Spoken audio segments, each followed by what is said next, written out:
All right, let's get her started.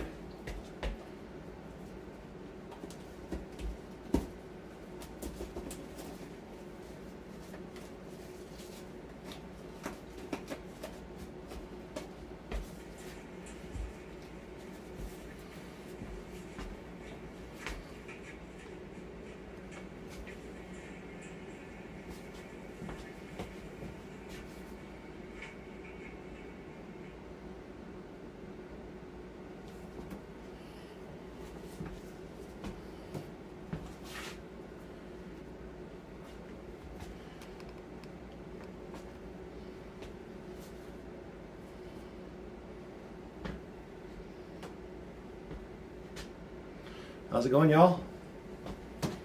We're about ready to get going here on this batch. Let's go ahead and glove up.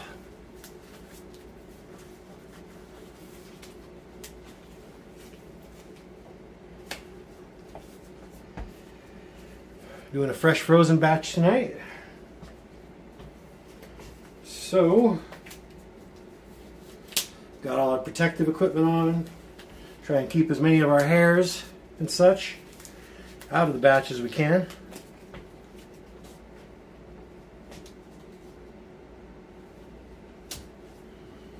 All right. So we're going to run 700 grams tonight.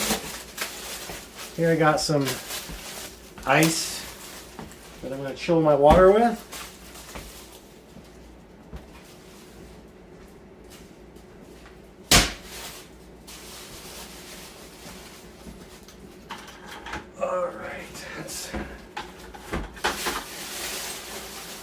Make sure our water is good and chilled before we get started.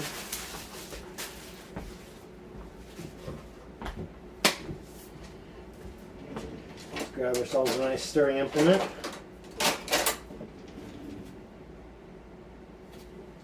How's everyone doing tonight? Where's everyone checking in from?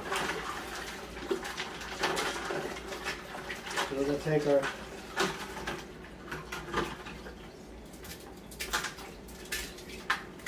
break up this ice a little bit. Oh, I dropped the spatula down in the water. All right. I don't want to use too much ice in tonight's batch because I've got a kind of a big batch to do in this 5 gallon. It's going to be about 700 fresh frozen grams. So I don't really want to use a work bag or ice, too much ice, because it's already going to be a lot of material floating around in there. And I don't want stuff grinding up and adding extra plant matter to my batch, so we're trying to avoid that. Alright, things are getting real cold already. Let's dig around in this freezer a little bit more because I do need more ice. I'm going to put a little in with the material. Alright. We got bags down here. Alright.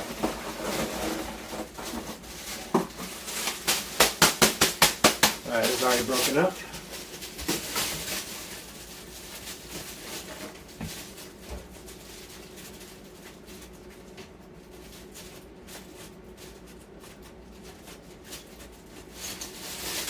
Alright. Set that back down in for a little bit. Set our bucket back up here. Add a little bit more of this ice.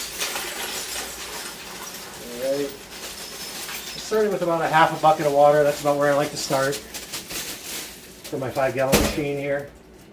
It's about a 6.6 pound capacity washer. Okay. Just to go over the washer here.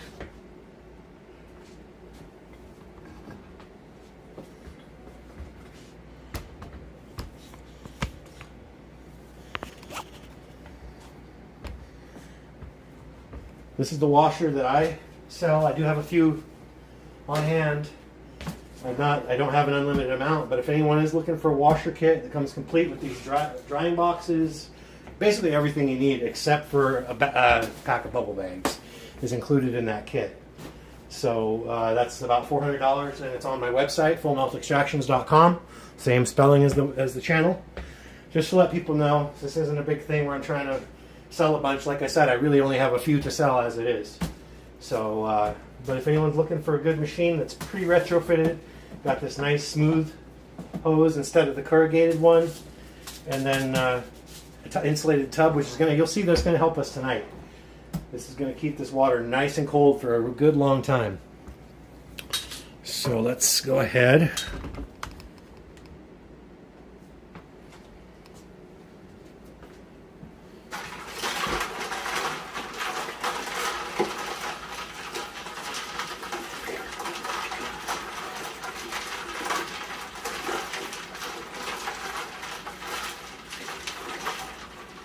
We're going to get this water extra good and chilly before we get started.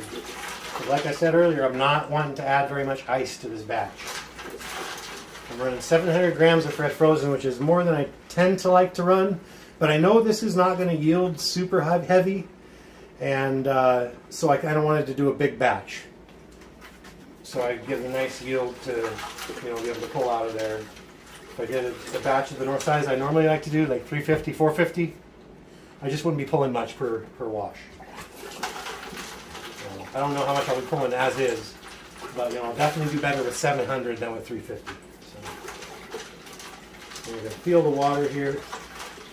Just go by the feel of it. It should be, uncomfortable to hold your hand in there for more than a few seconds. It should start getting uncomfortably cold, which is definitely where we're at right now. So I think we're in pretty good shape here.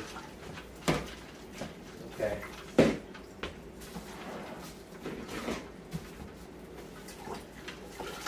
All right, so our water's pre-chilled. We're good to go on that. Hang on, let me turn my notifications off over here. Throw that on Do Not Disturb. There we go. Montreal, hey. Welcome, Montreal. Do you use bags or steel screens? Definitely bags for my bubble hash. Now, I might get me a set of screens. In fact, I'm sure I will sometime in the near future, because I do want to do some dry sifting. I've never really done any real amount of dry sifting beyond just like a trim bin. So yeah, I definitely want to get into that. Cheers, man. Don't work too hard. Don't worry, I'm not. I got the machine. I got the machine. I'm not going to be working too hard. I'll actually have some time to sit and BS with you guys while the batches are washing. So cool. Let's go ahead and dive into the material here. So what we want to do, we're going to add a little bit of ice to our machine here. Well, not too much. So like a third of a bag. I'm gonna go about a third of a bag. I already put maybe a third in to chill the water. Now I'm putting another third in to keep the whole process cool. And you'll see, probably at the end of all this, I'll still probably have a few little pieces of ice in there, because this insulated tub is amazing for keeping the ice cold, for keeping the process cold. It's really good. It's really good. Okay. So here's one of our tubs of material. I don't know what happened on top there, but okay. There we are.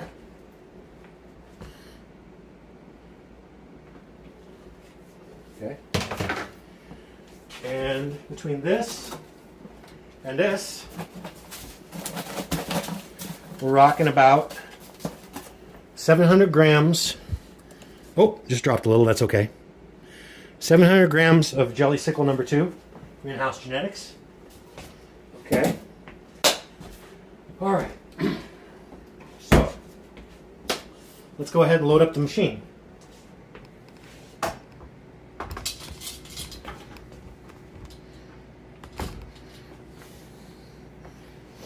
All right.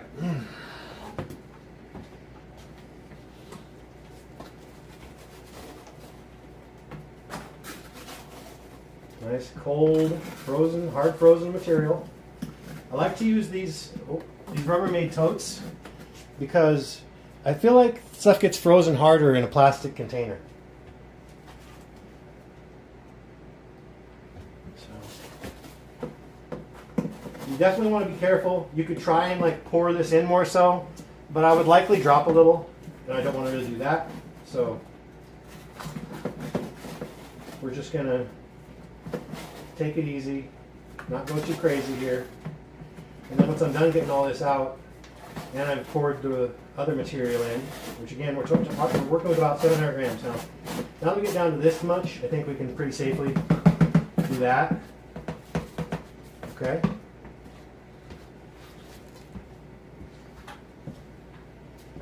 And we're going to rinse that out with some cold water. All right. In a second, but in the meantime, we got one more batch here.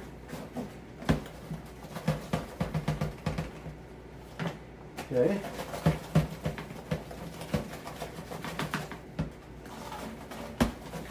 And I've got a work bag, but I'm not using a work bag this time because, as you can see here, our machine is pretty full. Okay.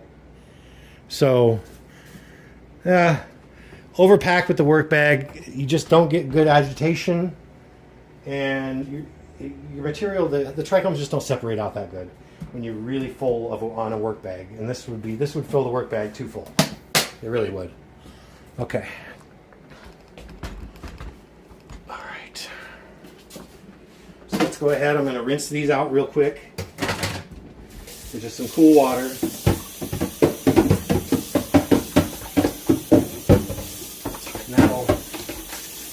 It would take any trichomes that have managed to kind of stick to the inside of the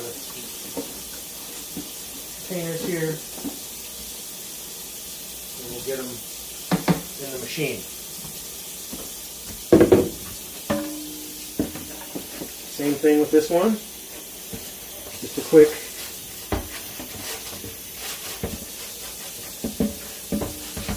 just the ice in the side of the steel cools this tap water down very nicely. We're just kind of getting all the last little trichomes. I can even see them floating around in there. There's a few. Okay. Good.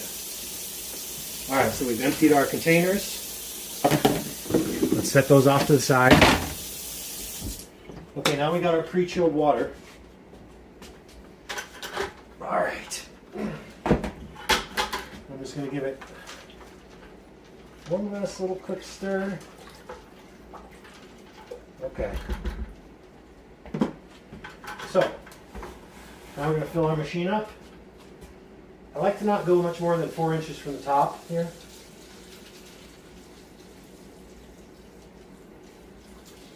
Which usually about a half bucket does that. I think, yeah, we could use the rest of this. I think we're pretty good. Granted, normally I have a little ice on top and kind of pushes it down and gives us a better idea of where the water level is actually going to be sitting at, but I think we're about perfect with the water that I grabbed here.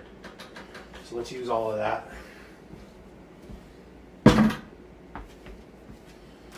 Here's our bed where we're going to pack our bags in. So we'll just go ahead. I want to make sure just all the material gets submerged at least once, so it's not just sitting on top at all. All right. Okay. We're just going to let that sit in there for a few minutes while we pack our bags. Soak is really not necessary with fresh frozen material, but 5 to 10 minute soak really doesn't hurt matters. So I'm going to be fine with that. Let's go ahead and set up our sieving station here. We got our towel for wicking moisture out of our patties. We got our spoon. We got our brake stretching vessel you're going to see the use of later on. You probably saw that used if you were in my batch a couple weeks ago.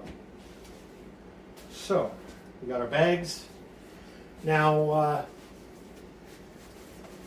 just to see what's dumping where, I like to run all 8 bags my first wash, especially on material I haven't run before. So that's what we're going to do. I'm going to throw all 8 bags in here.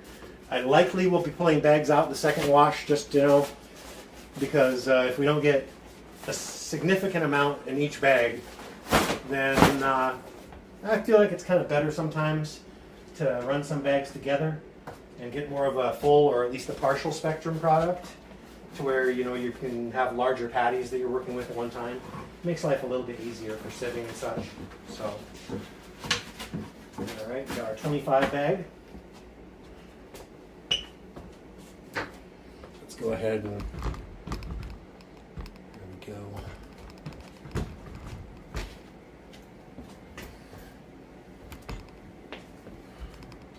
There we go. All right. So this is our 45 bag. Some might be confused because these are bubble bag brown bags, but it's the light set. So sometimes they're a different color, but you always have that band letting you know what micron bag. So that white band tells us that's our 45 bag. You always want your white bands to the outside. It really doesn't matter that much which way the material flows through. The screen's the same size both directions, but I just like to put the material through one way all the time. That's my preference. You know, probably easier on the stitching, I would guess, to not be constantly switching directions on it. But in any case, maybe it's just my OCD, I don't know, but I just like to run it through one way. And that's with the colored band. Oh, see, now we got the colored band on this side here. Look at that. So that's how I know. Colored band on the outside.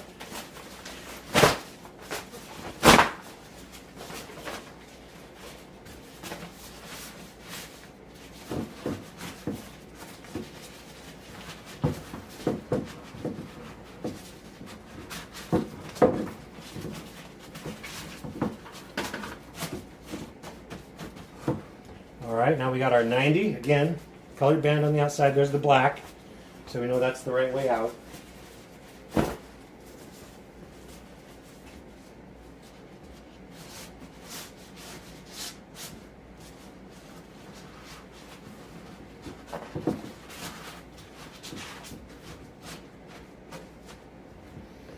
Okay.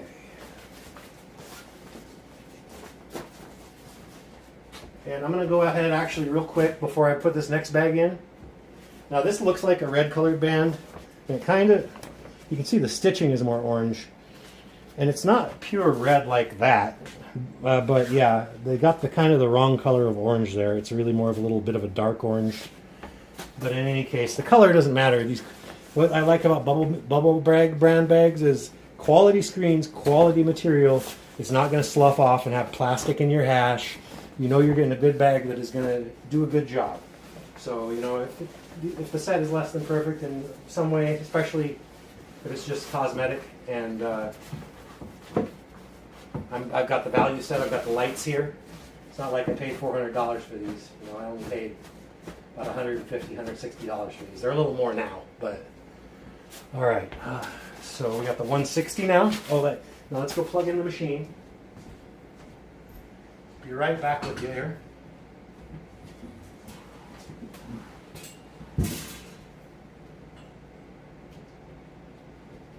All right. Machine is plugged in. All right. Now I got the 160. Now this bag cleans up your hash really well. This bag will collect some good material, especially if you have a 190 above it to kind of clean this bag up. But in all actuality, it's a lower melt hash in general, and it's mainly a bag that's there to collect some good stuff for you, but also to clean up your hash batch. Again, all right, we got that the right way out, colored band on the outside.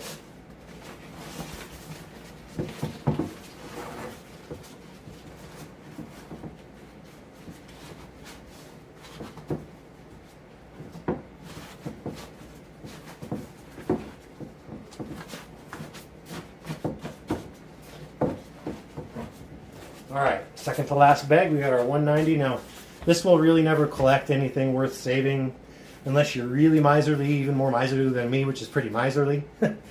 But it does clean up your hash batch and cleans up your 160. All the layers of filtration above this 160, I think, are useful and do help clean up your hash batch, even if you've got a 220 bag in the machine. So, especially if you're running trim, I recommend the 220 bag in the machine, the barrel bag. Let's go ahead and spin this up. We're going to go, oh, the smell when I opened that was something else.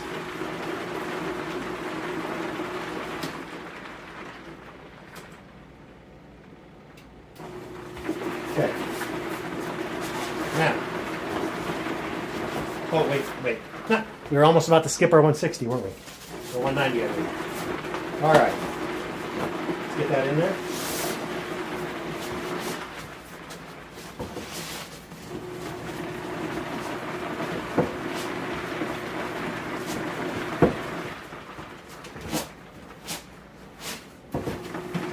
Oh, yeah.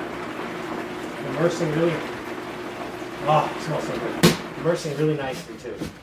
All the material is down in that vortex. There's very little ice, so not a lot of material going, ice material going around in there to grind the material up. Which, especially when you're using a lot of herb in here, like I kind of am, more than I usually like to, it's good to not use too much ice. It's always good not to use too much ice, though. Too much ice really can grind your batch up and end up depositing extra plant material in your batch.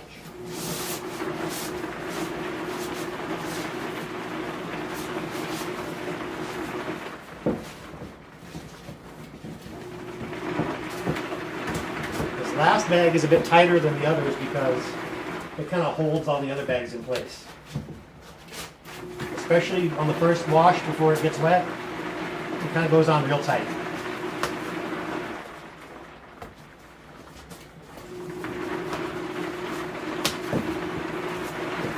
Okay. There we go. Okay, we got our bags packed. All 8 are in here. And we're ready to go. Okay. I like to make these because sometimes I have a patty that's not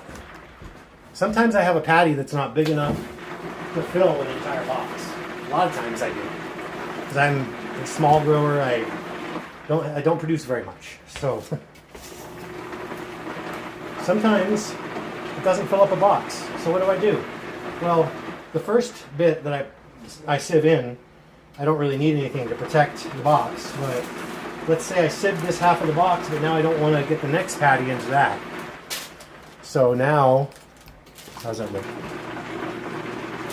So now I just put this down in here, see? And that covers over the top of my hash. Actually, I probably put it the other way because then the way it's slightly bent? That way it's not like laying directly on top of my hash so much. Now, I can sieve up in this section of the box without having issues of dropping my hash in there. So the same thing for these two little.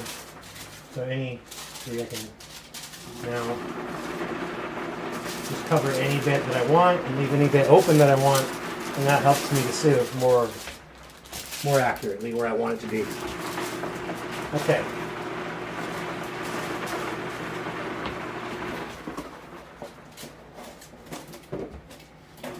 Okay.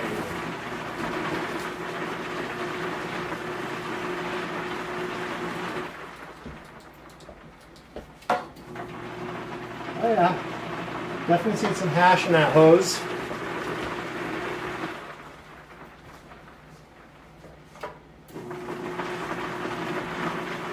We'll take a look at it once I'm done washing this first wash, or once the timer's out, and I'll decide if I want to maybe go an extra couple minutes, but I started out with about a 6-minute wash. I might go as much as 8, depending on how things look.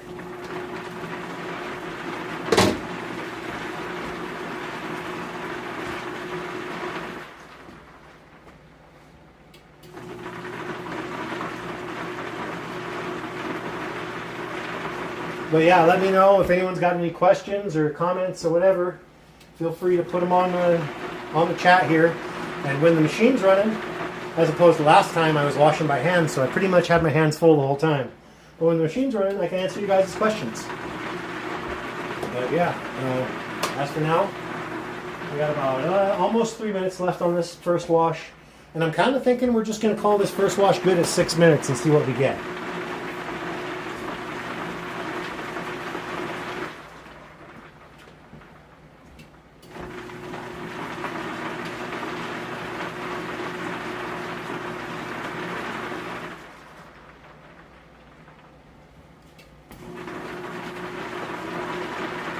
Hubble bash, I like that.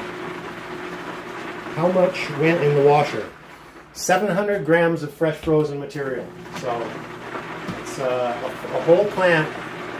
Not a super big plant. I'm guessing it might have been about a quarter pounder if I dried it, something like that. But still more than I usually tend to put in the washer at once. So that's hence the not using a work bag. I really like the look here. And I really like the smell. So I'm thinking probably this 6 minutes, we're going to call it good on this first 6 minute wash. And we're going to call that a good first wash.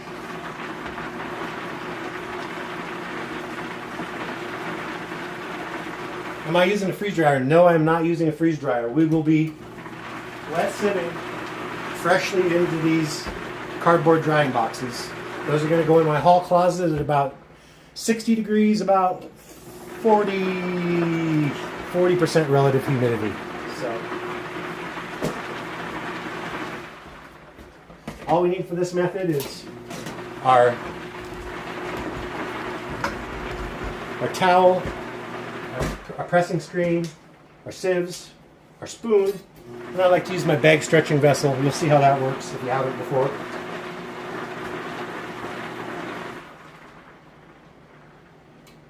Yeah, I've got a 20 gallon too. I just didn't have a big enough batch to get it to use it this time. So we're running a fairly small batch. I mean, it's big for a 5 gallon, I think, but small, definitely way small for a 20 gallon. So yeah, I've got the 20 gallon sitting out in the RV. I can dig it out whenever I need it. Just right now, I don't need it. You might see me running a batch of it with it soon, though, possibly. We'll see. I got a friend who might want me to give him a little hand with some dried material. So I might be doing that as a live stream batch as well. So, okay, there we go. Now let's take a look here. I'm going to say that looks like a decent amount in there. So let's go ahead and unplug it.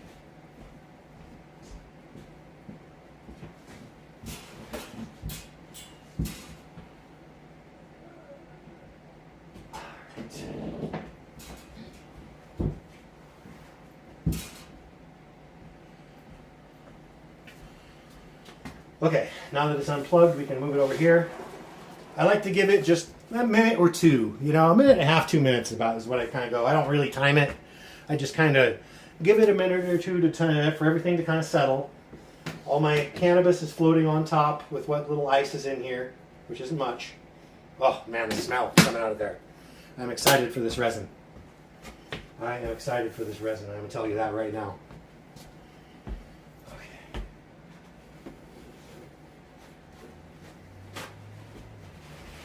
I like to have little paper towels around if I need to dry my hands, whatever. All right, got that there. We'll just give that a moment. Check on my comments one more time before we go ahead and drain. Yeah, you bet. You're welcome. You're welcome. I love doing this. And I love sharing my knowledge of this with people. And it's really gratifying when it helps people, which it often does. So, you know, at least that's what they tell me. So, mission accomplished whenever I hear that, I'll tell you that.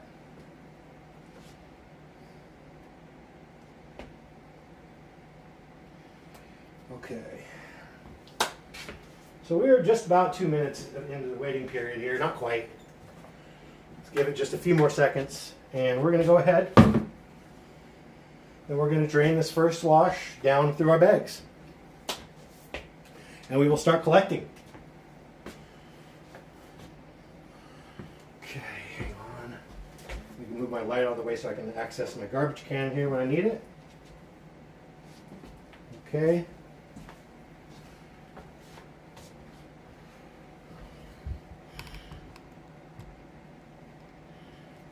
Okay. So I think we've waited a couple minutes here. I think we're good. We can go ahead and drain our machine. That's about a 6 minute first wash. We'll see what we pulled off of that. And go from there. It seems to be kind of a low yield pull. We will go ahead and maybe do a bit longer wash the second time. Maybe bump it all the way up to 10. So I'll scoot this down. That's just draining. We're good. Now we've got to hold it the whole time.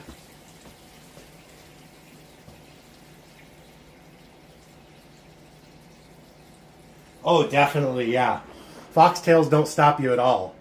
really what matters is the way that the structure of your trichomes, kind of the qualities of your trichomes matter way more than the structure of your bud. Foxtails can wash great. They aren't guaranteed to wash great, but if anything, I think they even have a slight advantage of being able to be washed well, because with foxtails, I mean, think about it. You got a real tight bud structure, then what's in the center, it won't likely be easily released. Foxtaily stuff, though, is kind of the structure of it. It's usually not too tight and dense. So sometimes it is, but not usually. So yeah, there's that. Okay.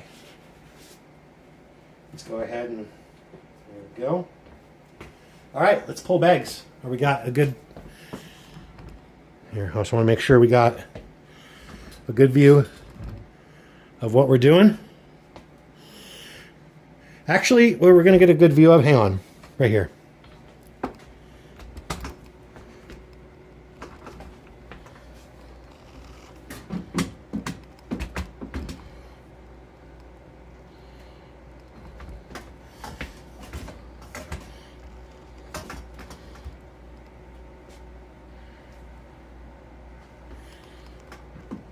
Hang on, I just want to get a good angle on this sieving station as best I can. Okay.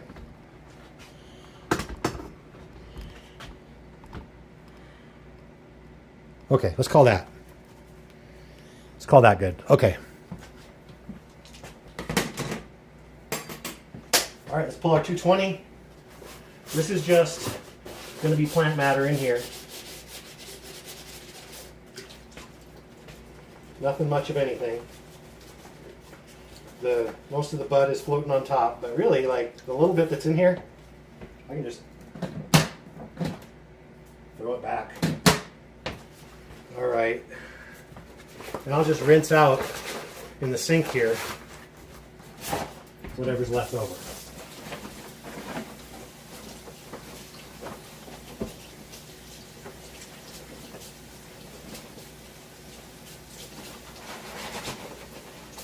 Okay, rinse it out, flip it back out to the way that I'm going to put it in the bucket. Let's get the 190. Now this might end up looking like there's some hash in it, but trust me, this is all like cispulate pears and stalks, capitate stalks, but nothing much. And honestly, like, here, let me show you.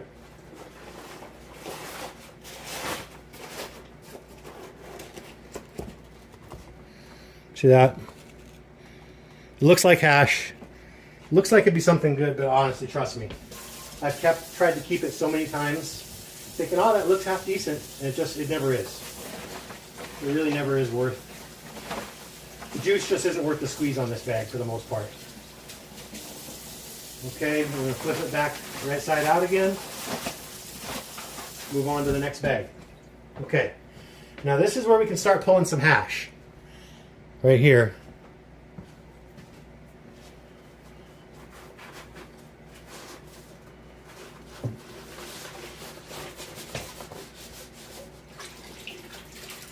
And we did. We definitely pulled a little here. But it looks nice. Let's, here, let me show you.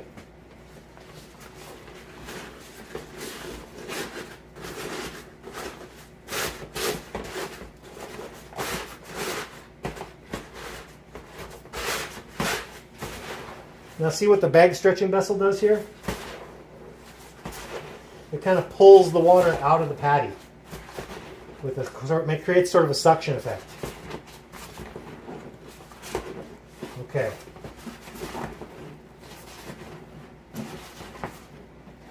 Okay. As you can see, it's a nice light colored blonde looking hash.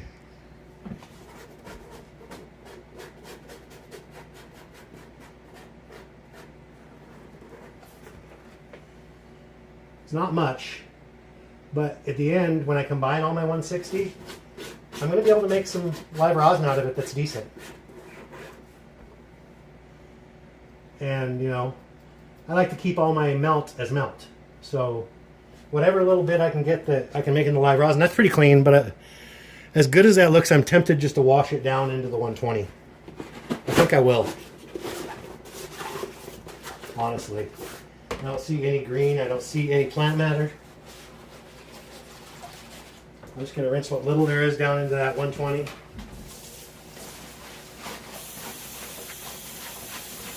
Rinse off the screen with this extra cold water coming out of the tap. This time of year we get extra cold water out of our tap and flip it around. Okay, now here's where we start to get into the real hash bags. What do we got here? Evening, hey, how's it going?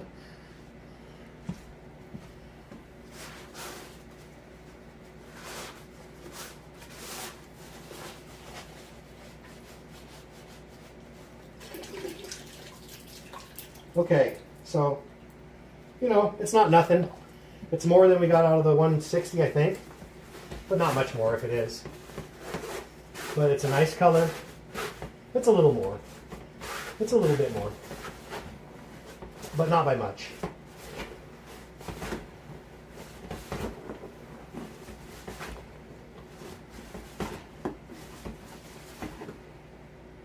Okay. Here's our 120. Nothing too much. And again, I just pulled these in all 8 bags because I wanted to see what I was yielding in each bag and what bags it would be advantageous to combine. But we're just going to, as you can see, the spoon moves this around really well.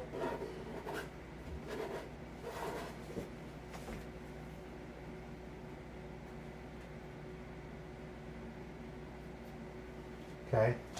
And what little's left on our spoon and on our glove here, we'll just rinse on down. We're going to take our bag that still does have a little residue on there, and we're going to rinse it on down.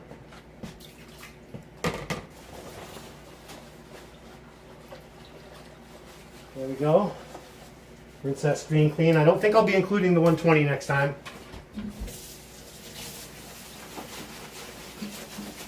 And we're going to flip it around after we wash the screen back to the right way.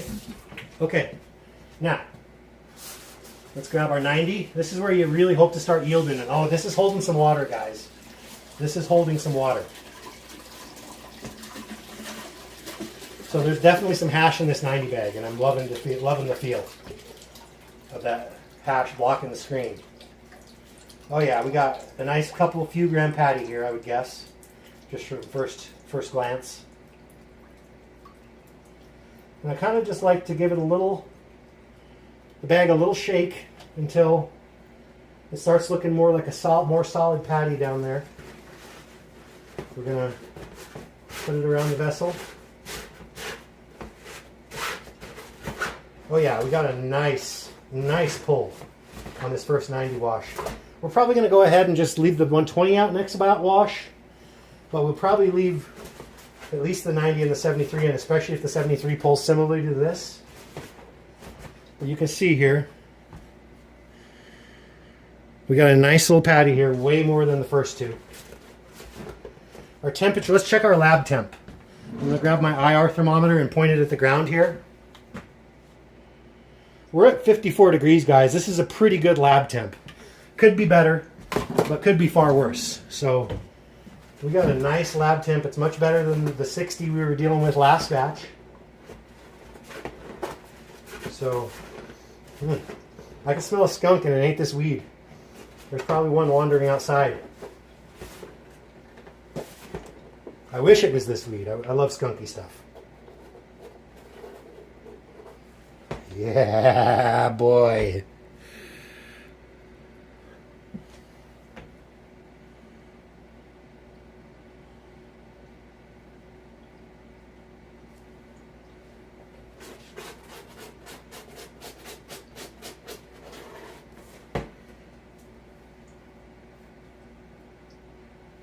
All right. Rinse off our glove, rinse off our spoon, rinse off our bag. You know, our temp is good, and everything looks like it's kind of staying halfway wet. So before I start sieving, I'm going to pull my 73. Okay. Let's go ahead, wash that bag, flip it, Right side out. All right, good. All right, let's pull this 73, and then we're going to go ahead and start sieving.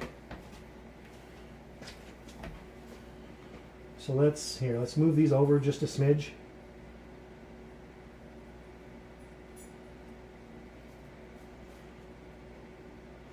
That'll leave me room for a nice 73 patty over here.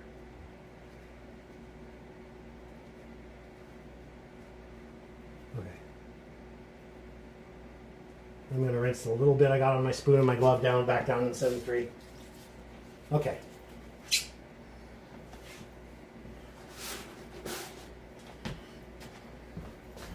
All right, I want to show you as I pull this 73, because you really weren't watching me pull on the earlier ones. All right, again, we're looking for a lot. Oh yeah, this is holding even more water than the 90, which it will even with the same amount. But the feel of it feels like I got at least about the similar amount that we did on the 90. So that's good. So I'm going to keep my 73 and 90 in so I can keep those split. And I'm going to leave the 120 out and just drop everything from the 159 microns down through the 90. So we got about a real similar patty look in here that we did.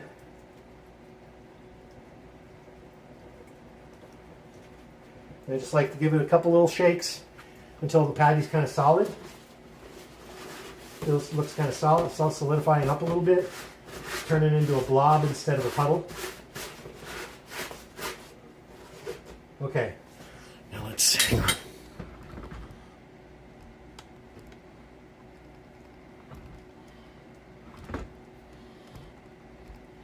Okay.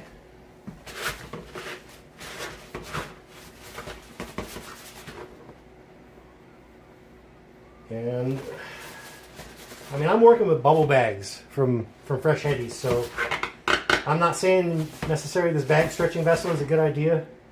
In the case of like a cheaper set of bags, you could end up having structural issues. I really don't know. Now, we do have a really similar patty to what we got off of that 90.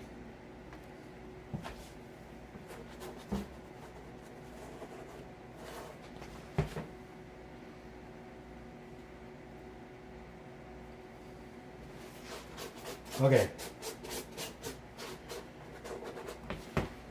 Good. Okay. Let's go ahead and rinse down into the 45. Rinse our bag screen down in there.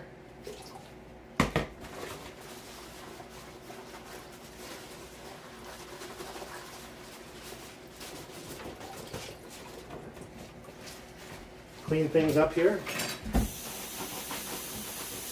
And again, give it the flip so we can easily put it back in. Okay. So now, hang on.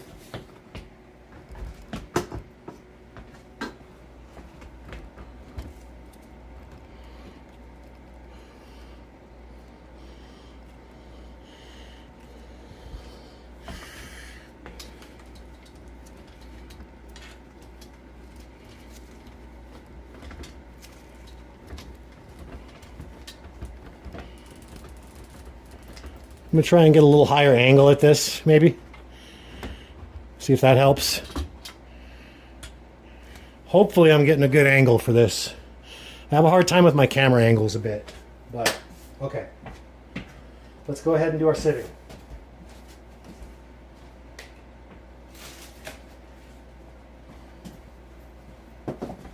Okay, so what we want to do is we want to fold that over our patties and take several layers of the towel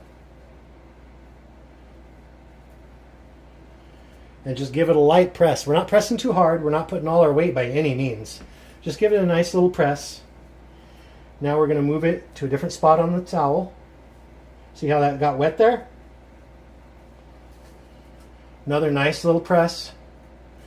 We're trying to get most of the water out of here. Let's see if it's not as wet. Not as wet now underneath there. This seems to be really pressing out pretty well. So let's do it one more time and I think we're good. These aren't the hugest of patties. Okay, now let's go ahead and do our 60 on our 121st. Okay. So for intermediate quality, I like to use this green medium-sized sieve. For top quality, I like to use this red larger size sieve.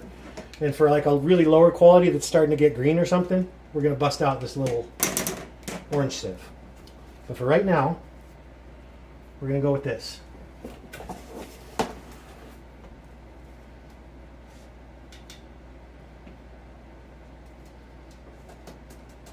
We just bust it up with the edge of the spoon. Use the bottom of the box if you need to, like I am here, to kind of brace it. And I'm busting it up and I'm kind of letting it get small enough to fall through. I'm not really forcing it through. See, that's kind of the trick when you're wet sieving. You don't really want to mash it through. That's bad. That does not work very well. It smashes your resin more so. You know, you might as well, once you start doing that, you might as well just microplane.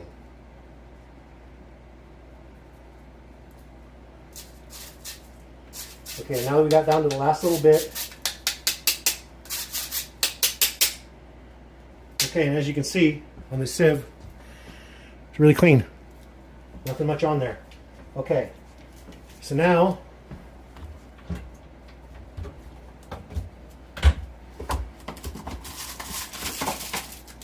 I'm going to grab one of my hash cards, which I should have already had out and ready.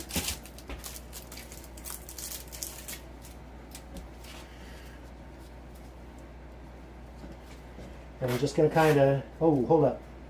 Hair got in there. One of my hairs. I lint rolled myself before I did this, and as you can see, I'm also wearing protection against lint and hair and stuff, but you can't really completely eliminate it. You just try and minimize it. Okay. There's that. Now we're going to take our 120. We're going to do the same thing.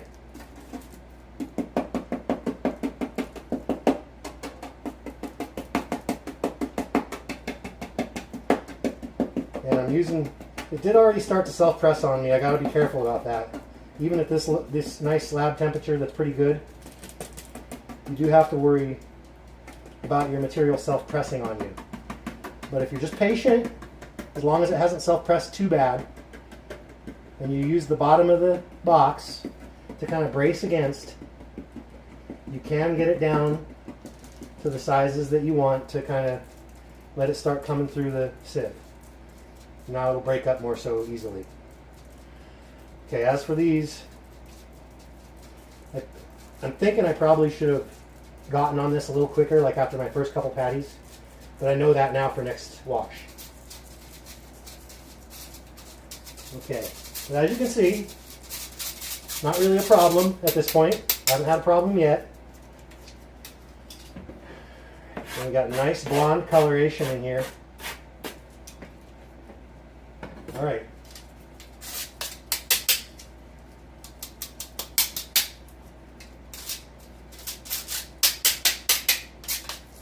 As you can see, there's a couple more pieces on there now, but it's still pretty clean. We're getting most of it through our sieve really well without any serious issues. Now this 90 patty is looking like it might cause me some problems, to be honest, but we're just going to do our best. Being a larger patty, it might not cause me too much problem though.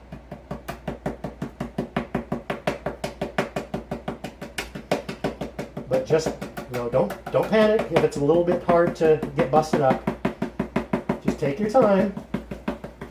And as long as you didn't let it self-press too badly, it will break up. And as long as your lab temp isn't too high. My lab temp's pretty good tonight. Could be better, but pretty good.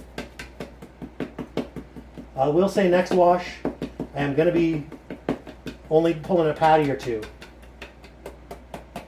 before I begin to break things up, because this is definitely some extra sticky resin, which is good. Sticky is good, but you definitely don't want it so sticky that it's causing you issues. Now, hang on, I got a little bit that.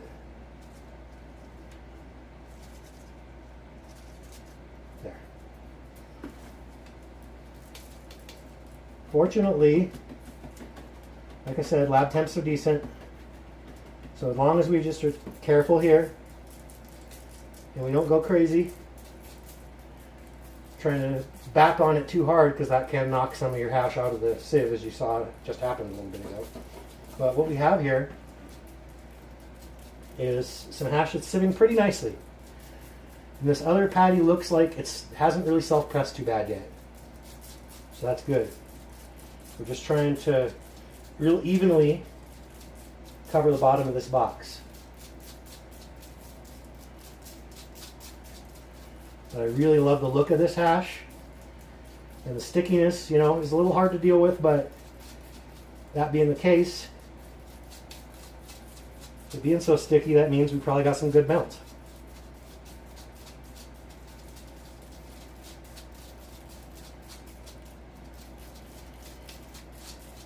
I almost say I might have wanted more than half a box for this, but I think we're going to be fine.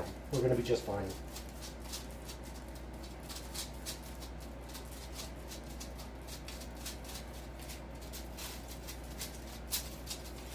And now that you got most of it through, you can kind of go a little harder. So basically all of it's already gone through.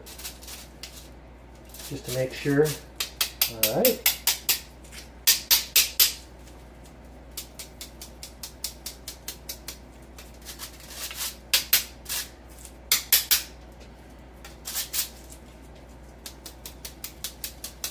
Okay, yeah, next time, some more of this actually will be pushed through, like you can see here. But you can see here there's definitely some more on the sieve this time. It still isn't really bad, you know, it's not like a bunch.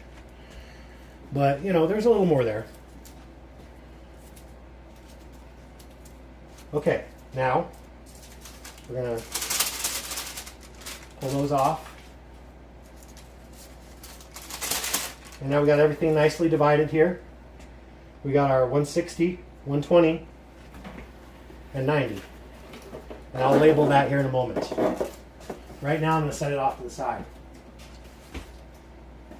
And I'm probably going to do the half a box thing because I didn't prepare that many boxes. Hang on. Here. So let's... There, just to protect that side so nothing goes there. This looks like it's going to be easier to sieve to me. It didn't quite self-press the way the other two did. Watch this, I don't even need the bottom of the box now. Although it probably would still help. But yeah, this is breaking up much easier. Both because it's more recent, but maybe just the quality of the hash is a little different.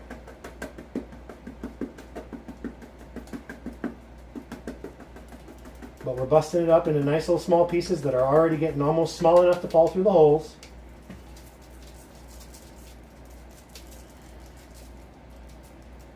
Now we don't have to rely on the bottom of the box to break it up.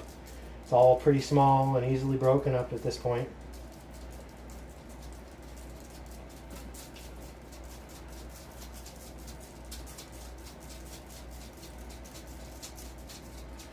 The look of this hash is beautiful, absolutely beautiful.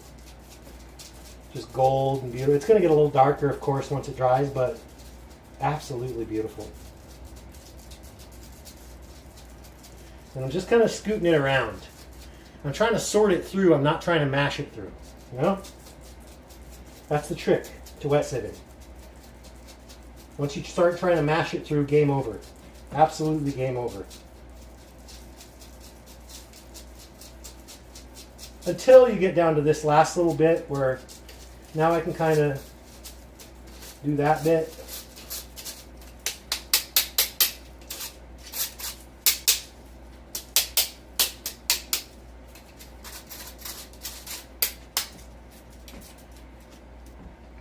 And actually I feel like I pushed a little bit through from that last patty that was kind of dirty on there with that patty. So okay, so now let's go ahead and protect that and cover that up. Hang on, let's...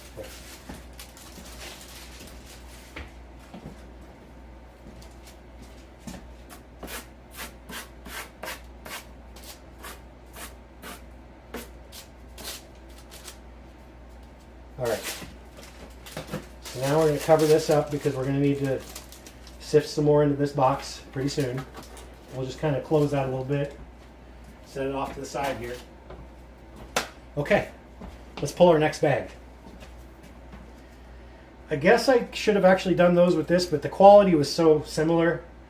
I wasn't thinking I actually normally would have been doing those two larger patties with this, but sometimes when the quality is just like, there's really hardly any difference in quality from the 160 down through the 73. It's easy to forget. Definitely I would not have forgotten if it, like, the 160 was like greenish or something, you know, but anyway, or obviously noticeably lower quality. All right, now we got our 45, and that's definitely holding some water.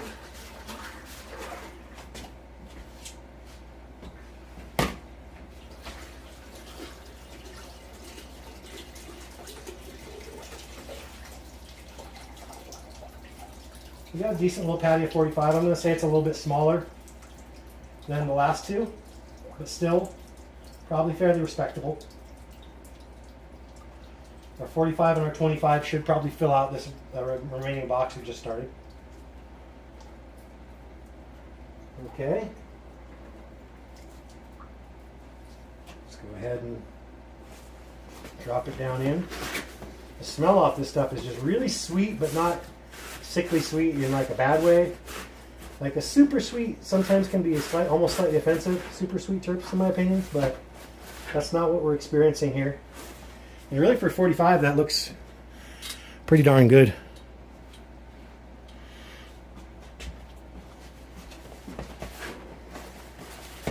So we're gonna get the water out of here.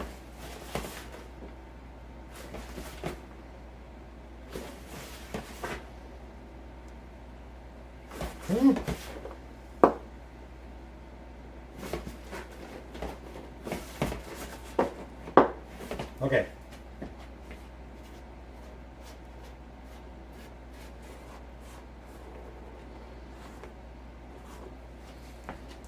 Not bad. Gram and a half, I'm gonna guess.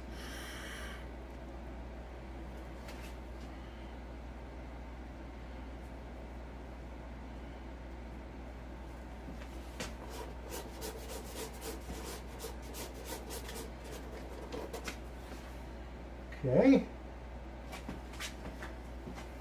Let's rinse the rest down into the 25 bag. Empty that. Rinse our 45 bag off.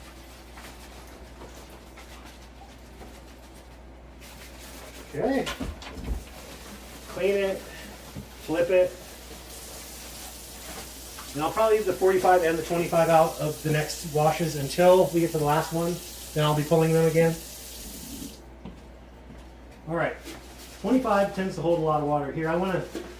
Now, a lot of people have difficulties pulling the 25 bag, but this is not that hard.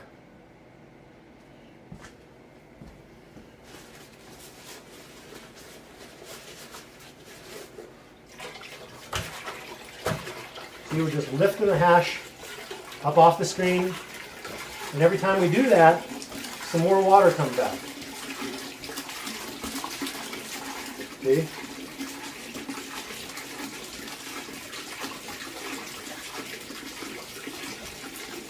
Generally, in the 25, you're not going to collect a lot. If you're collecting a lot in the 25, that's not even necessarily a desirable trait for a strain. It can be, because sometimes in tropical sativas, you'll collect your full melt in the 25. There are certain circumstances where the 25 is actually pretty good, but it's rare. So now there's a little bit left here, but what do we get this last bit of air of water out of here? Let's do this trick. Trap air in. And do this.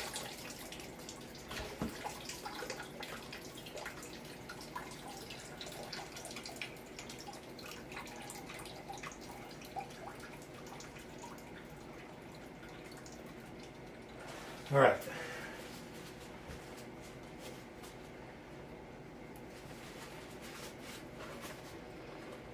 Get rid of the last little bit of water in here. And there's really not much in here. This is definitely going to be pushed through that orange sieve.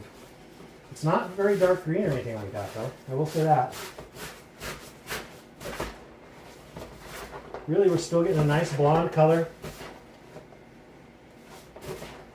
So before we pull this bag, let's go ahead and get this. Let's go ahead and get this wash spinning back up.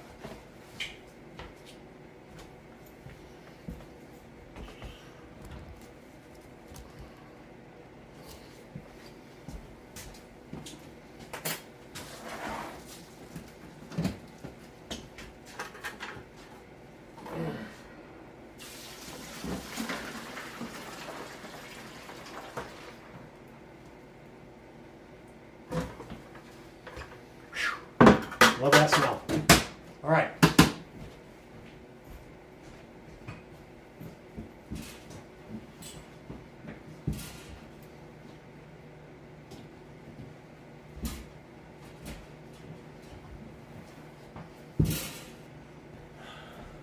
My cord is only so long, so I have to push it back to wash, and I have to pull it over here to drain. So, which means I have to unplug it.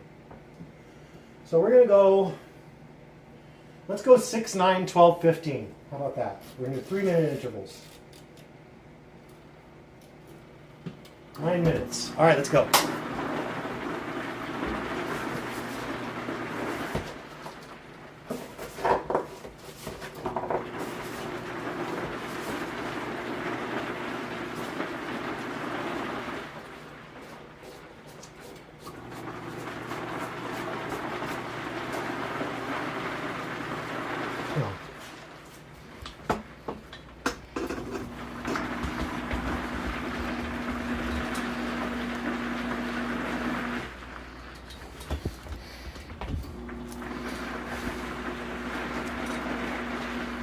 Okay.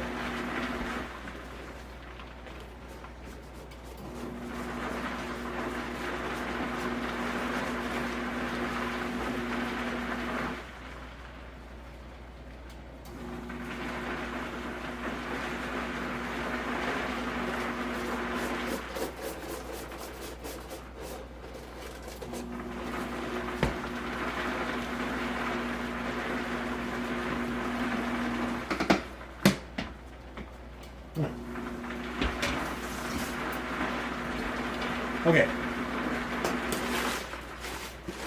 Rinse off our bag.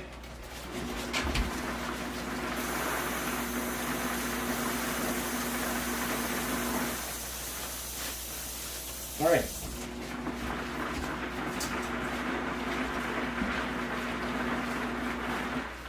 There. All right. Now.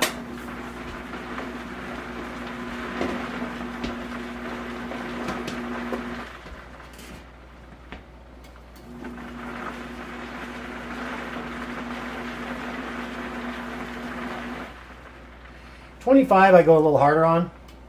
In this case, partially because it's more liquidy, but also like you just can. 25 doesn't tend to self-press the same way as everything else.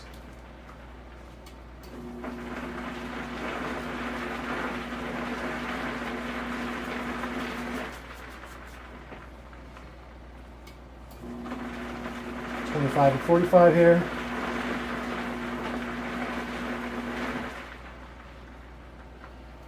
Find a nice dry spot here.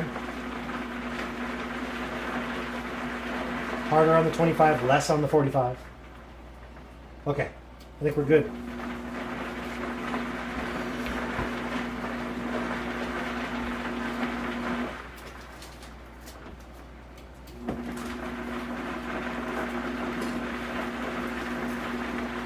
All right, let's start with the 25. Let's do this a little backwards.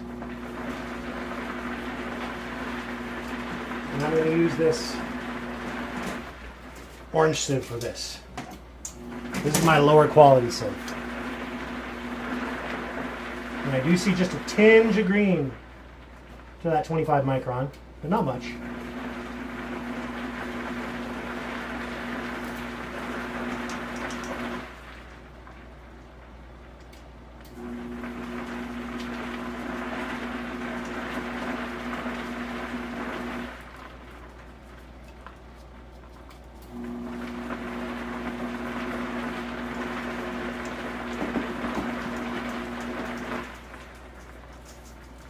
Okay.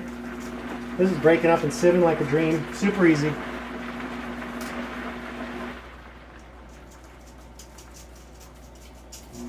Definitely a little lower quality hash, but it will make some rosin.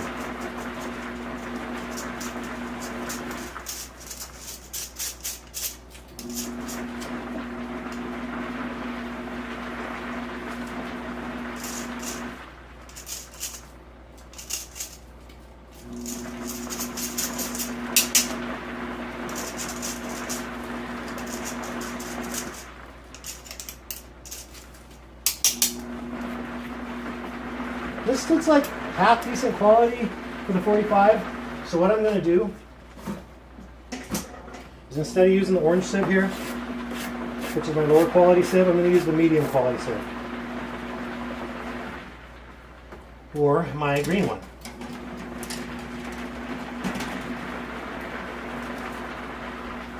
So let's go ahead.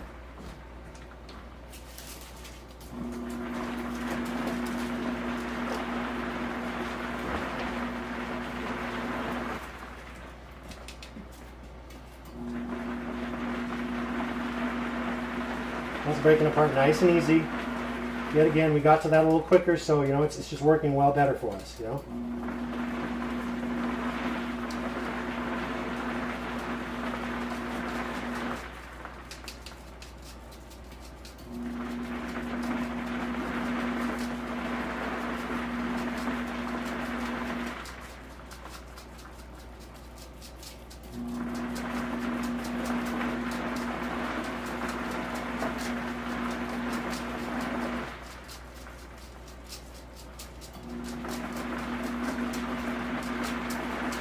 And again, we're just kind of pushing it around and letting what falls through fall through.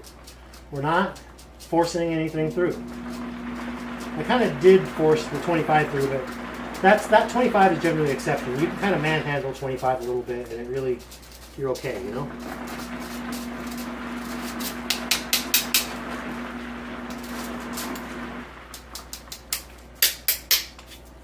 All right, kind of a heavily on there a little bit, but it's okay.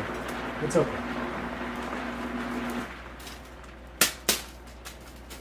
Okay. Now we need to label our boxes.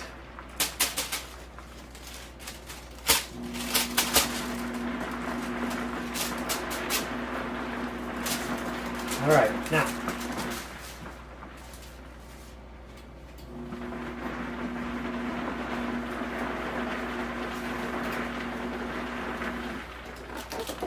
So let's go ahead and label it.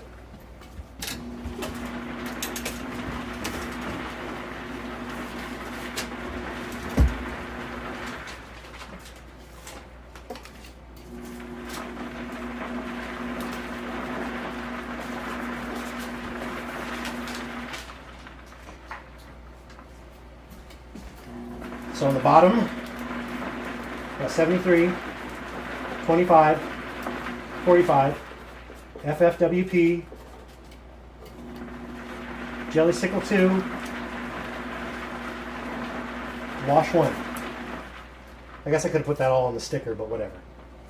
Okay.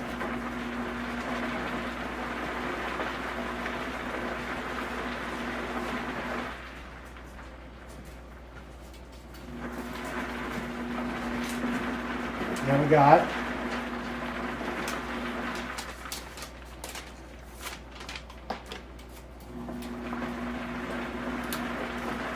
let's refresh our memory here. We got 160, 120, 90. 160, 120, 90. FFWP, JS2, Wash 1.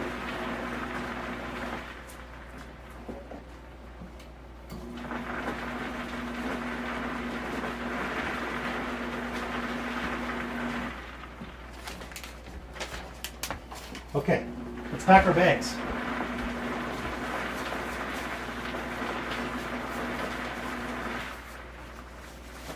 We're going to do a 73.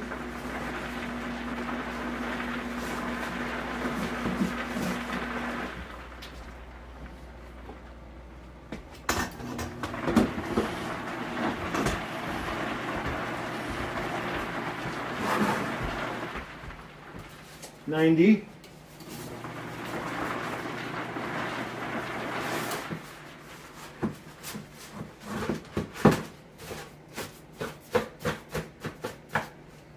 We're going to give this just a few more seconds while we pack the rest of our bags. Skip the 120, so we're going straight to 160.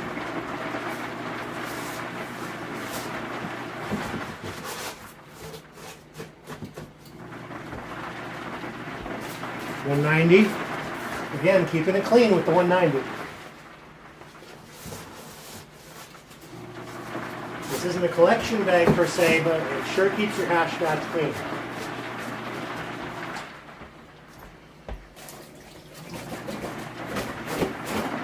And then we got the 220.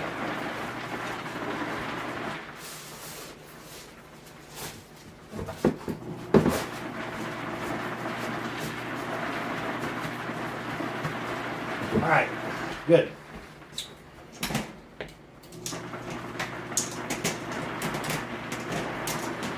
Okay.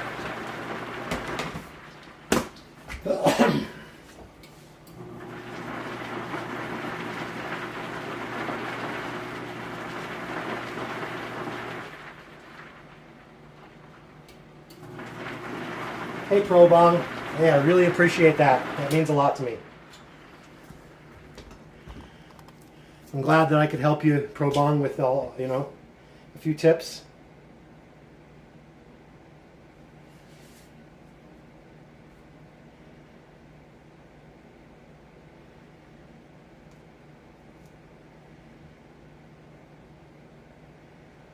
Coffee filters?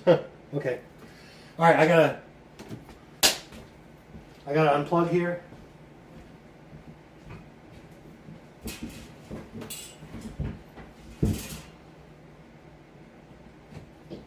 All right.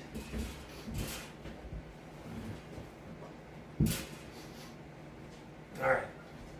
So we're going to give it a good minute or two again. Let's take a look at what we got down here. Still see a lot of hash floating around in that hose, so that's good. That's a good sign.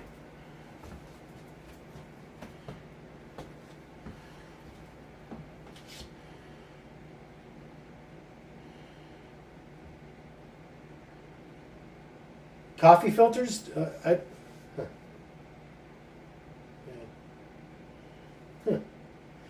I have used coffee filters in the past, not to separate out the hash, but as a makeshift pressing screen.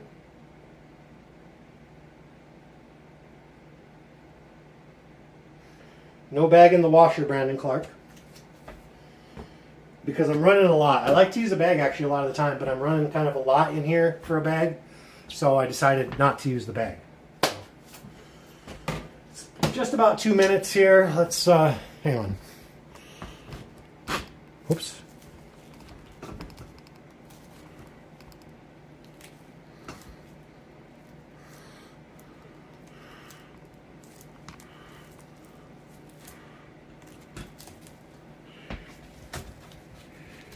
Okay.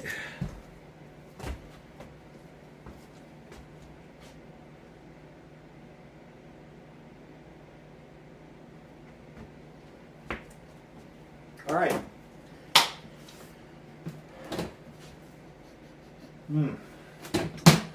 Aside from sweet, I'm having a hard time nailing down anything in this profile. It's very sweet. The smell is very sweet, but that's not all there is. It's kind of a tangy, almost astringent smell in there too. Okay. I'm going to give it just a few more seconds of settling here, and we're about ready to dump this second wash out. We're only collecting our 73, our 90, and our 160 on this wash. So this should be quicker than the last wash as far as sifting and all that. So let's go ahead and get that drain on. Again, about a 9-minute wash, maybe 9.5 because I did do a few extra seconds. Okay.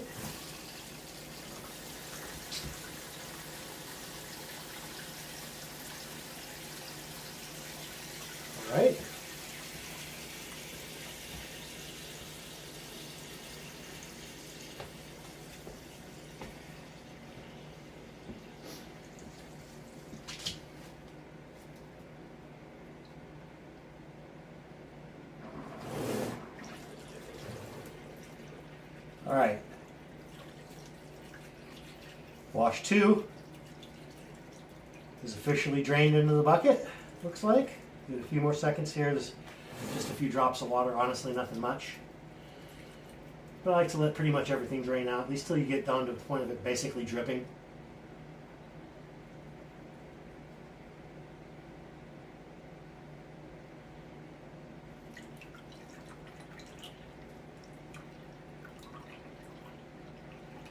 All right, we're good. We're good. Okay. Let's pull.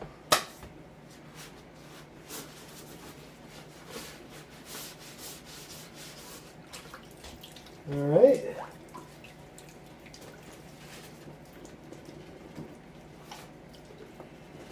Just grab it, flip it inside out here.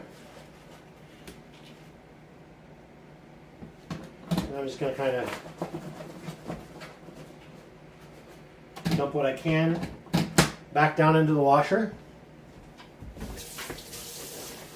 Rinse the rest off into the sink.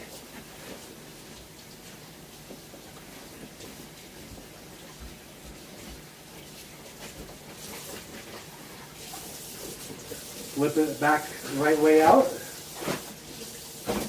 Let's move on. All right, again, this is just our kind of contaminant catch bag here.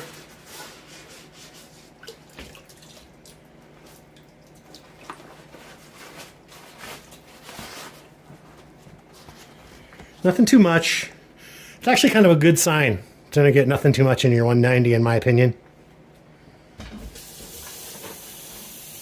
We're just going to rinse that on down. We don't need that. It's not anything worth anything. Whip it back right side out.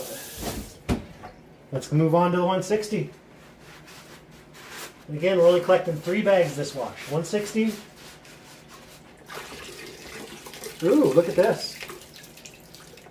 This is not a bad little pull for the 160 here.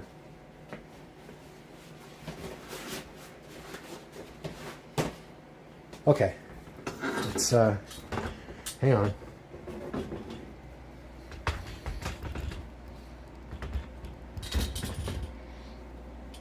Okay.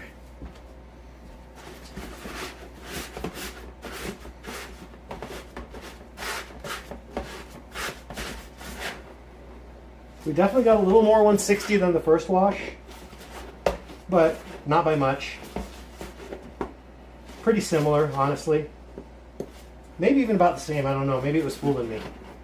But really, you know, what's here looks pretty good again.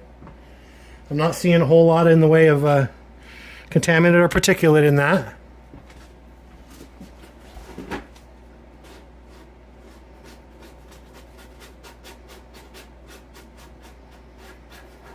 Maybe it's a smidge more than the first 160 was.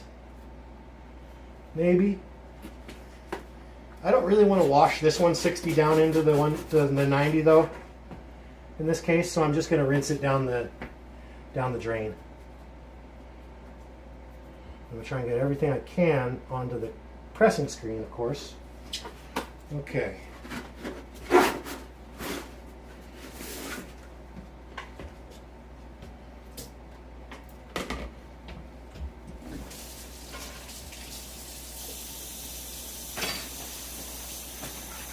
Rinse off our 190 screen.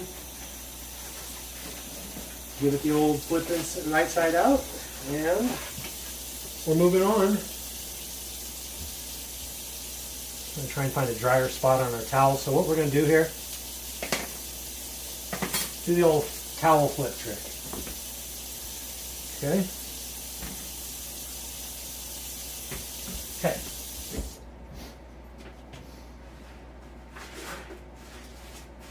Now, I'm hoping we pulled another really nice patty. Oh yeah, this is holding about as much water as the first time.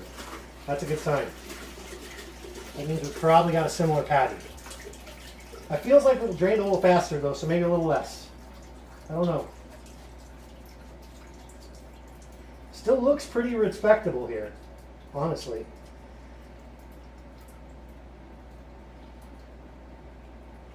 Again, we just kind of shake it until we got a, it looks more like a blob than a puddle. And then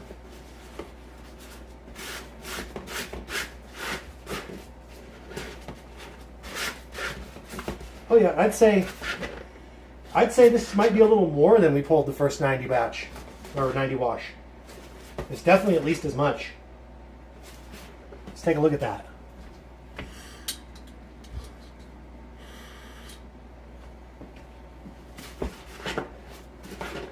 Yeah, I like what I see here. This is good. This is yeah, and it is. It's understandable. It's a little more because we are pulling the 120 and the 90 down into this, so that's good. We should be getting probably just a little bit more second wash.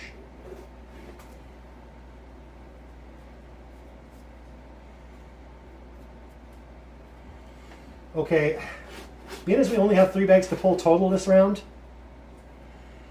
I'm going to pull all these bags before I sieve. We got way less to get done here. And I don't think we're going to have a problem of self-pressing this time. So we're going to rinse the 90 screen down into the 73 bag.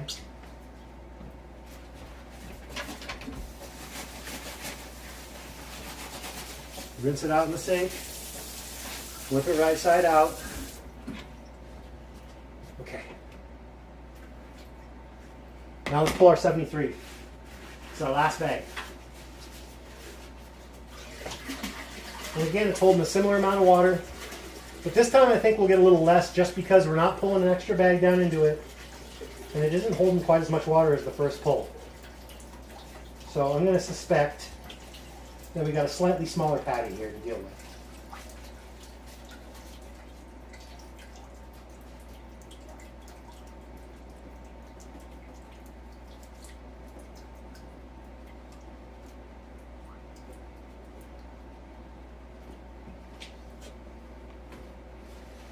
I don't know though, it looks like really close to the last one. Pretty good.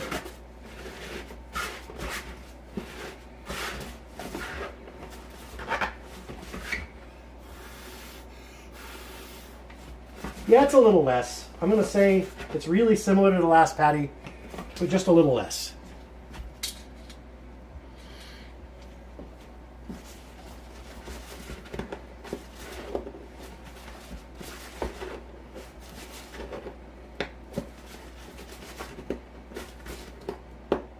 All right.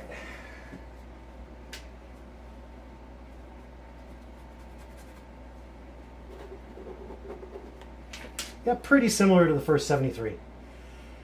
Maybe a half gram less at most. So let's go ahead and grab what we can. Gonna rinse our spoon.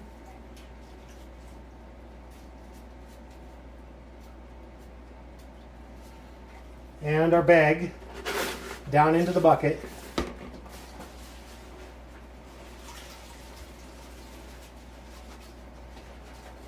All right.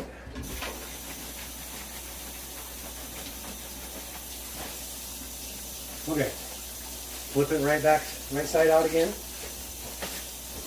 Okay. Now let's go ahead.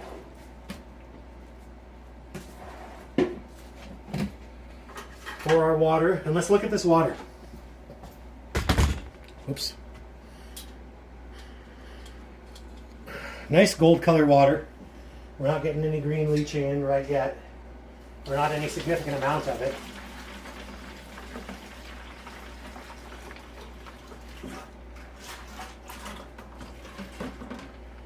That last little bit, I like to swish it around and then pour the rest of the way.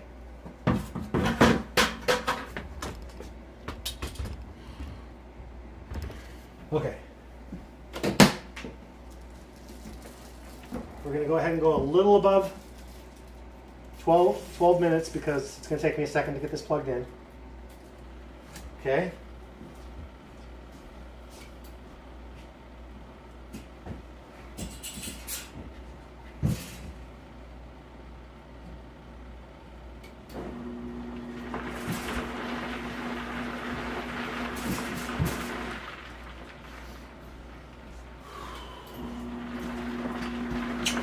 Excellent.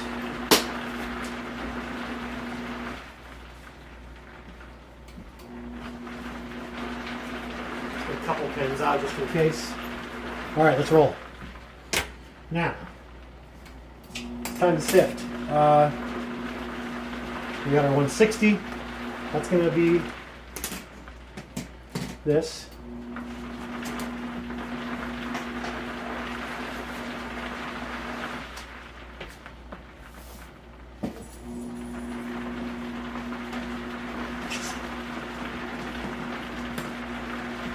All right, so once again, we're just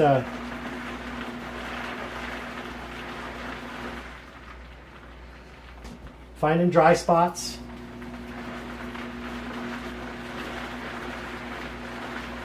Giving things a gentle press.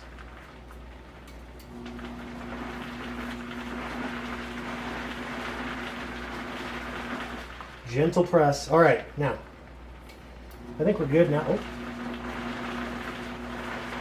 Okay. All right. So, what I'm going to do now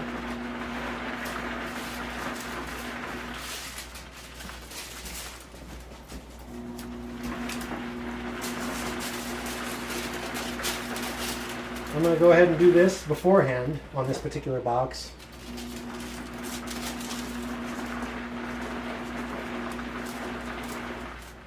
Okay.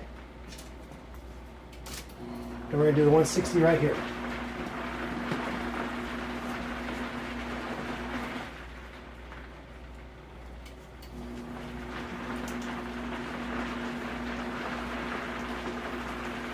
Now, since we had less patties pulled before we did this, you can see I'm having a much easier time this wash around in my sifting duties. So again, we're just pushing it around, making them smaller and smaller until they fall through the holes by themselves, more or less. This is very gentle. It's sorting as opposed to mashing or extruding. That's what you want to really keep in mind when you're wet sifting your hash. So we'll clean off that 160, make sure our spoon is extra clean. Okay, now,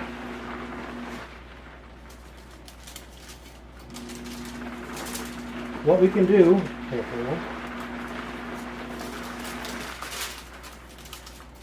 keep that covered, but then we're going to cover this up with that. And I'm going to put this smaller patty over here. This is our 73. But we're going to use our red sifter here. This is the quality sifter.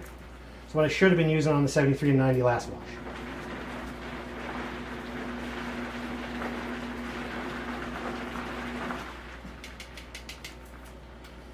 There's maybe a little bit of a small spot for this particular patty, but we're going to make her work.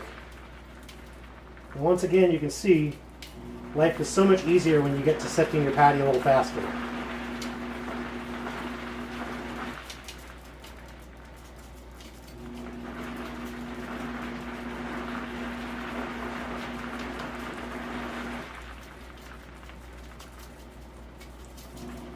Again, we're just moving this stuff around and we're not mashing it, we're just kind of busting it up as we move it around to where it's kind of gets smaller and smaller and more of it is falling through the holes.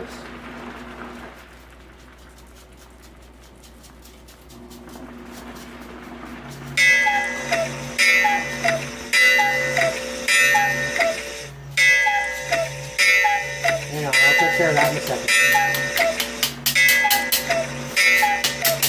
Look how clean that is.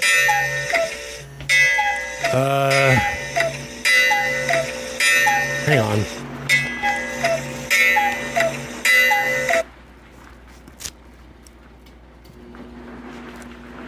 Okay.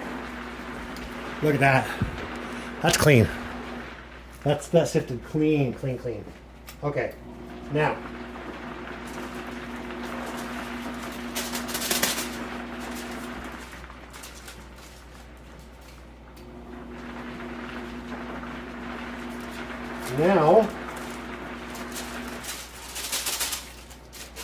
We're going to cover, hold up.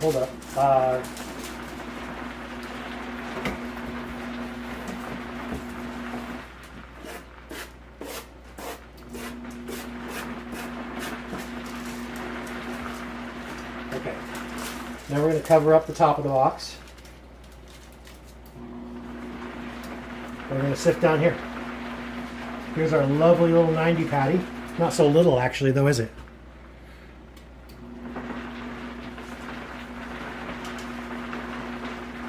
And again, this stuff is just breaking up like a dream now that I'm getting to it quicker.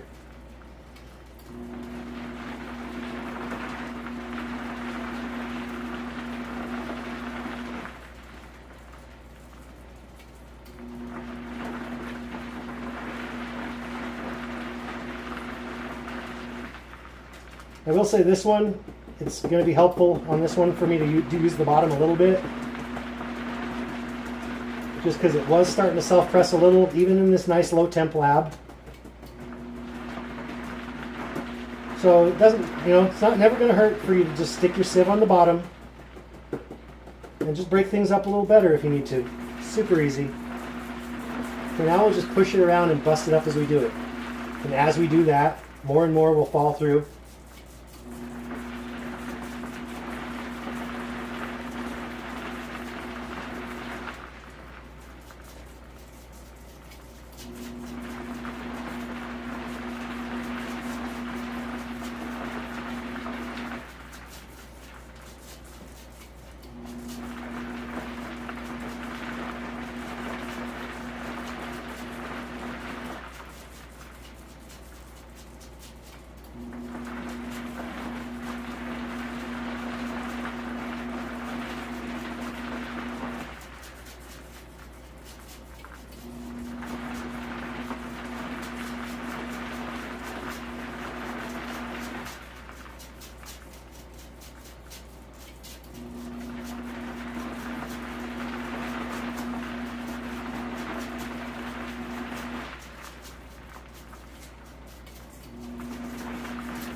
Okay.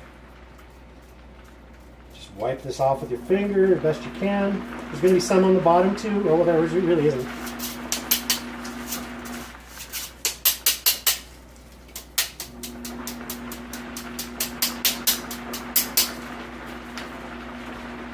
And that's clean. That's a clean sieve right there.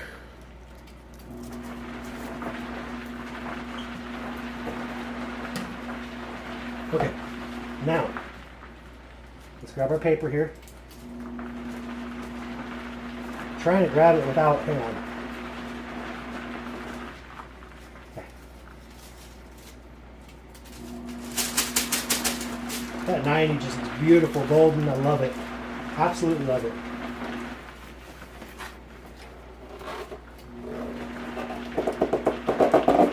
Okay.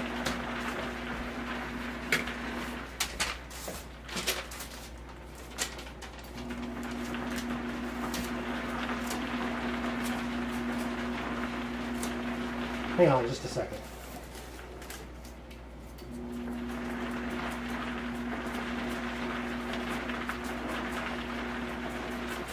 Trying to get as much off my gloves as I can. There's a little hash on there, but no big.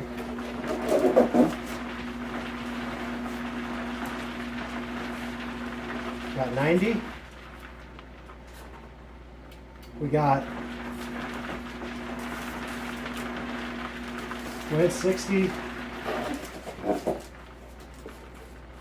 73. FFWP.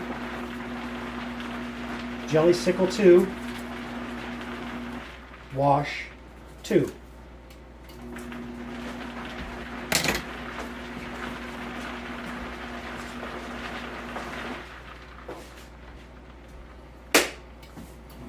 Alright, we're about close to 3 minutes. I'm going to give it just another few seconds on this one again too, so we're just about 3 minutes.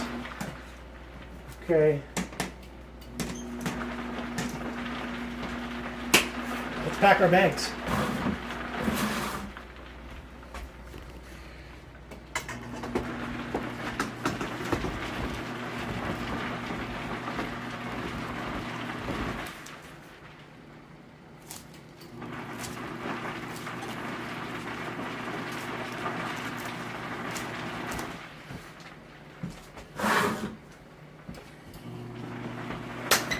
All right, yet again, We're going to pull the same bags, so we're going to go 73.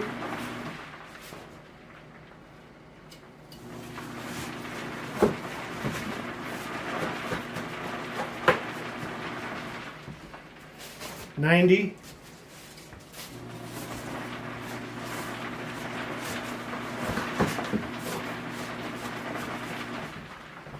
$160.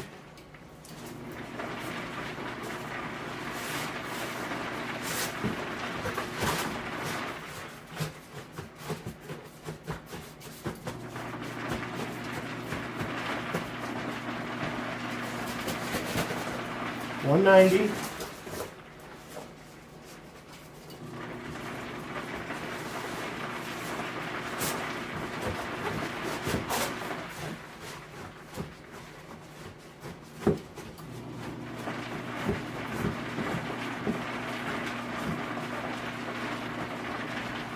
And then we got 220.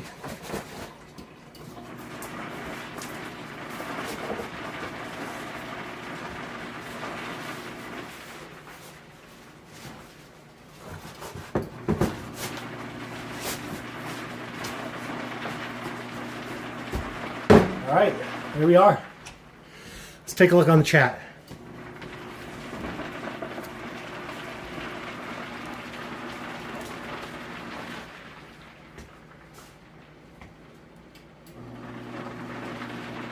Hey, how's it going, Christopher? Christoph, I think. Sorry, here, let me turn the brightness up on this phone.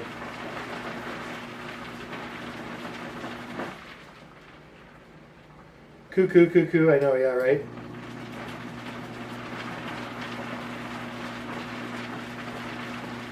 Les Galchers, Emilios, okay. Sorry, I don't speak French. Hey, how's it going, Norman? Good to see you.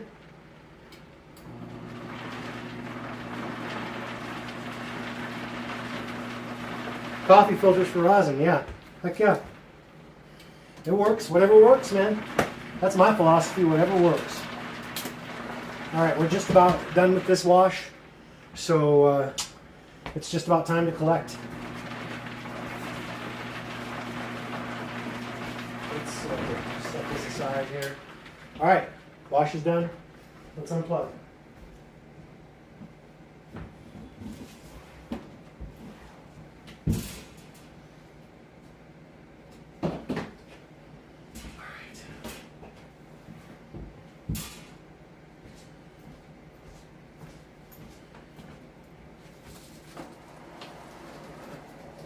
All right, so we're going to give it a couple minutes. Let's take a look at the hose here. Definitely still seeing no shortage of hash floating around in there. Maybe it's a little less than last time. So we might be starting to get towards diminishing returns. This may be my second to last wash. It all just depends on how this wash comes out. If I pull enough and the quality is high enough, I may go ahead and do 2 15-minute washes at the end here, just to try and wring every last bit of resin out of this particular batch that I possibly can. So we're just going to see how it goes, and we'll play it by ear.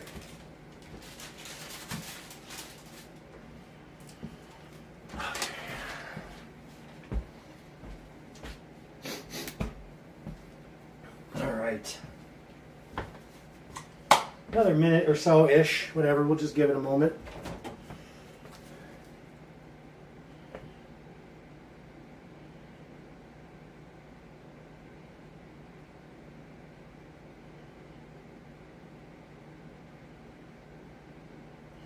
I did hand wash last time and machine wash this time for a couple reasons. But the main one was that last time I was dealing with a batch where I had washed it, the same material in the machine previously in my bag, and it just had not worked that well the first wash. So I ended up dumping it into a bucket and hand mixing it.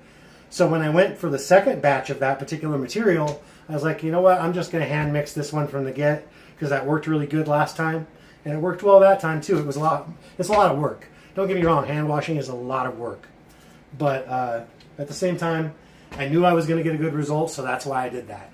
I'm machine washing right now because I was reasonably sure that I was going to get a perfectly fine result. I'm washing a large batch. I'm washing bagless. I'm washing all flour. So I felt like it was going to be a good batch for the machine. All right, let's drain.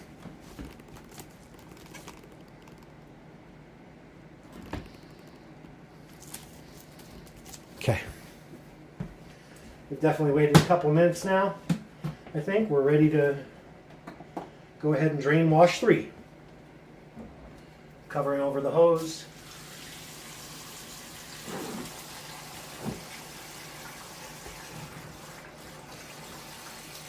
All right, good to go.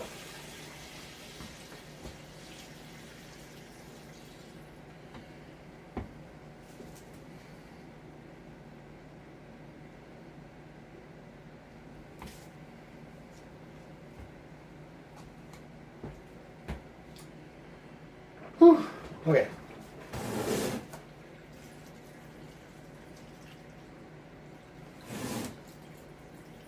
Okay.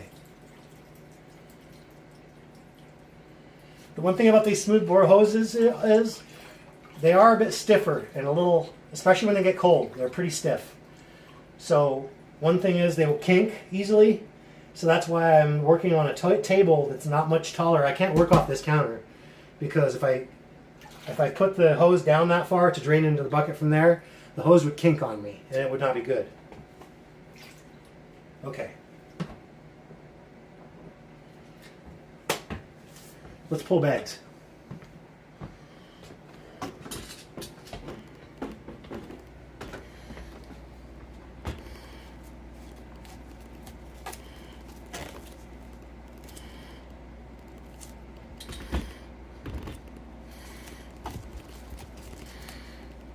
Okay.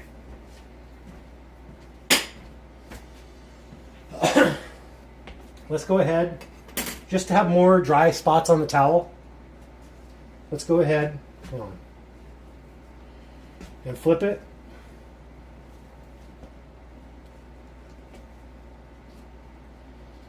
Now we got access to more drier spots so we can wick the moisture out of our patties better.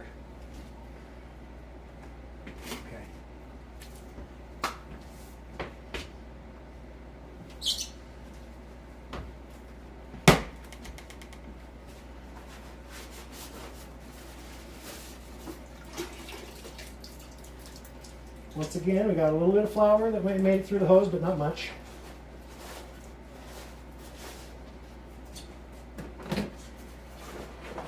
And what little did make it through, we're going to try and get most of that back in the machine. There we go.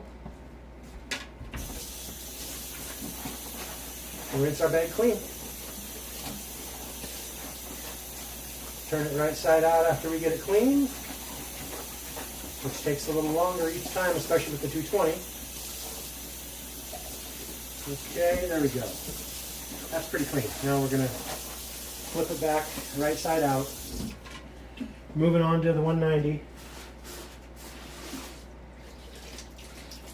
And again, you don't really want to pull a lot in this 190. There's no, it's not anything good in there. And when you start pulling a lot in here, that might mean you're getting material that's broken down. As it is, it still looks nice and golden, what little tiny bit is there. But it's nothing worth messing with. We're just going to rinse it right on down the drain. Rinse our screen real good. Lift the bag. Okay. Let's do our 160 bag.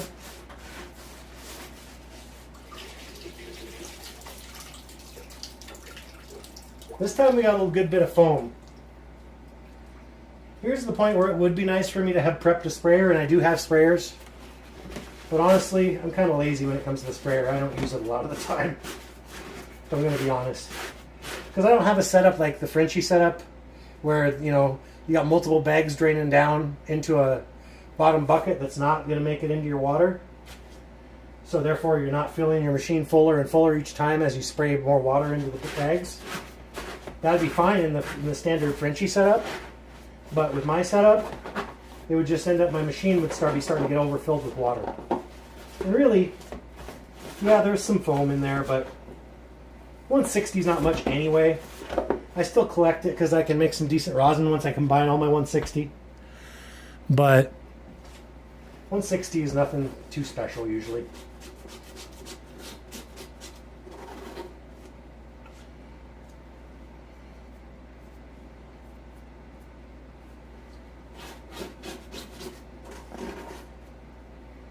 All right.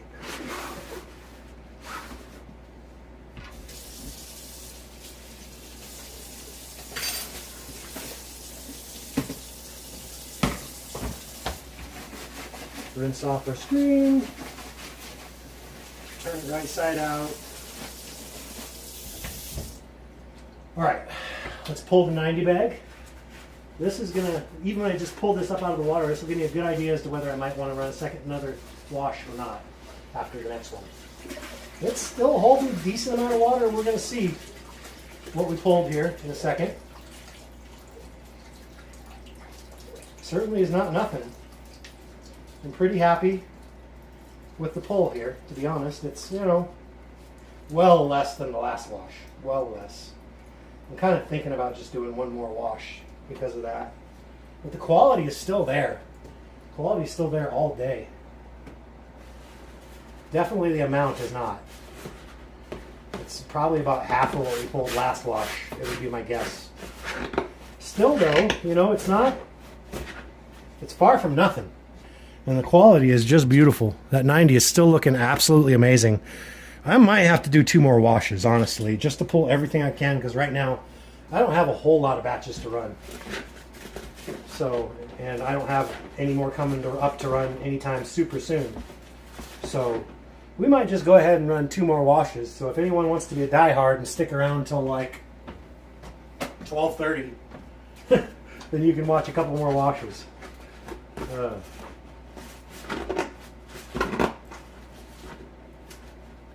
Okay, there we go. We got our beautiful creamy little patty of 90 here.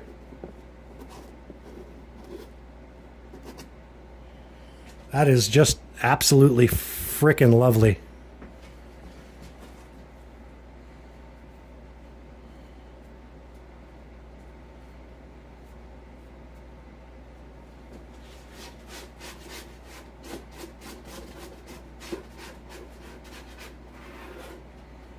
Okay, let's rinse this down into the next bag. See how much we pulled on our 73.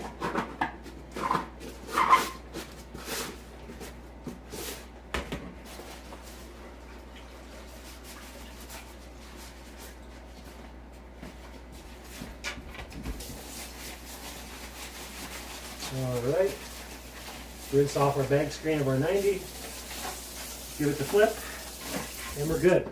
Okay, now, what I want to do now is I want to make sure this isn't going to go running into my 73. So I'm going to kind of mess with my 160 here since it kind of stayed foamy and wet. I just want to make sure that this doesn't bleed over into my higher quality hash. There we go. That got a little bit more of the water out of it.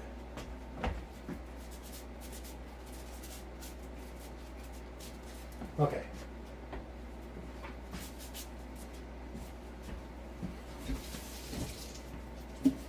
Okay. Let's pull that 73 bag. I'd say we might be having about the same amount of 73 as the last wash though. So let's, yeah, that's good. I held kind of a lot of water, but it did all drain kind of fast too, so maybe not. I don't know. The proof's in the pudding. The proof's in the patty. That's for sure. So let's see what this patty tells us. Ah.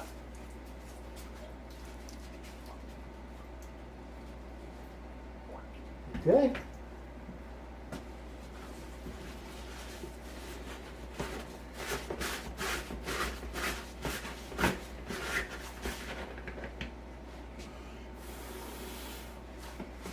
You know, we got a fairly similar patty to the last time, the 73.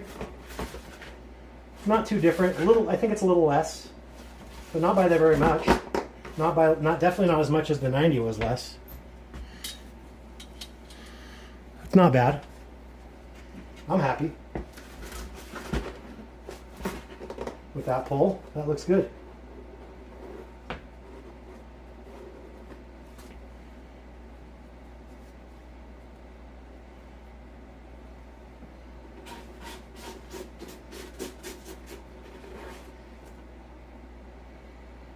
Okay. Just rinse the rest down into the bucket and get ready to spin this back up and start sieving. Okay, so we're going to go ahead and run 2 more washes with this result. It's, you know, could have been better, but it's definitely could have been a lot worse. And I think that makes it worth running 2 more 15-minute washes just to kind of pull the last of the last on that last wash. And I think we might actually still pull a half decent pull on the next wash.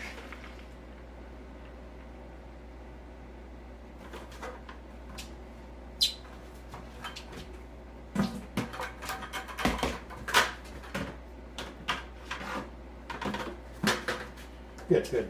Okay. Let's plug it in.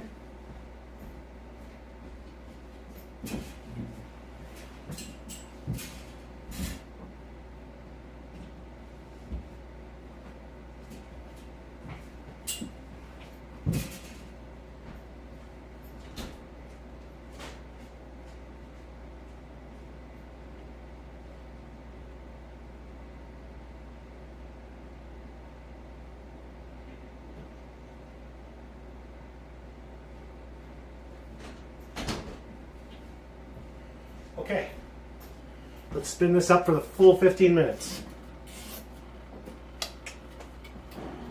Okay. And there's definitely, I can hear it, there's definitely still ice in here. So this insulation is doing its job. Because I did not put very much ice in to begin with. And the color of this water still looks real good. It's not looking very much green at all to it. So that's good.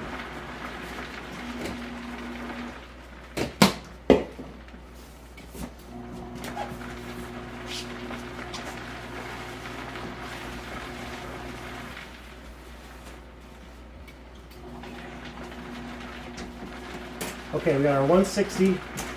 That's going to utilize that.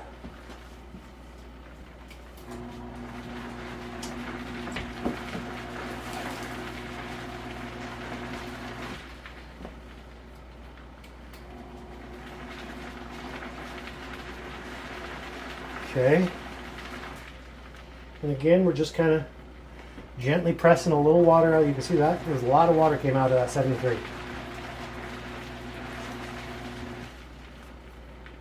Still a decent amount. Let's flip it over that way.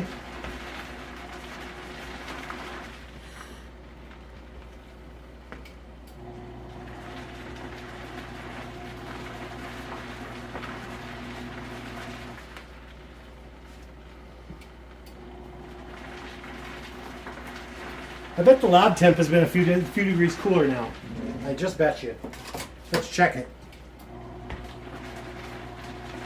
We're at 48-degree lab temp now.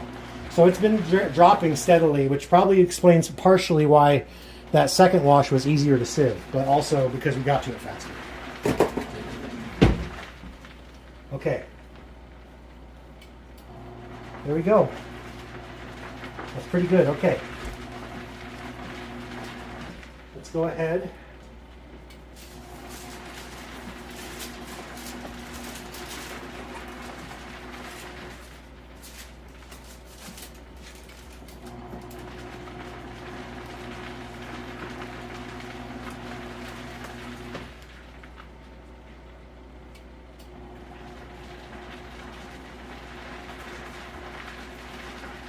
Okay, so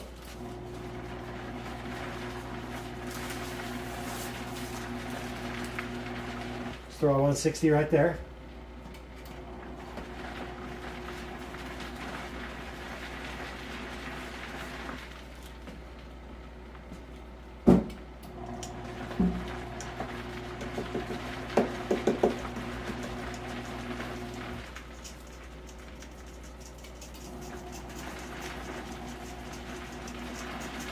And again, we're just kind of moving things around in here, letting the heads sort themselves through as they get broken up smaller and smaller. And then once I get down to just a little bit, which doesn't take long since this was a small patty, then we'll just go a little harder on it and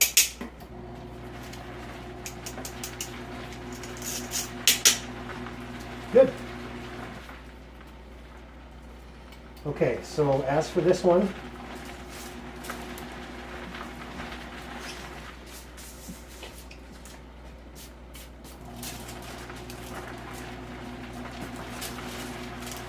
let's go ahead and cover it up. We're going to take our 73 here.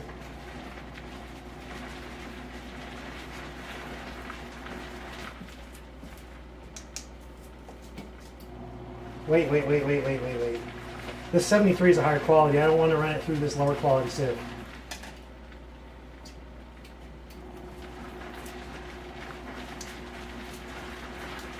Okay. Almost forgot. Sometimes I do forget. And that would not be good because I have been putting some definitely lower quality hash through that sieve. So I'm glad I caught myself there.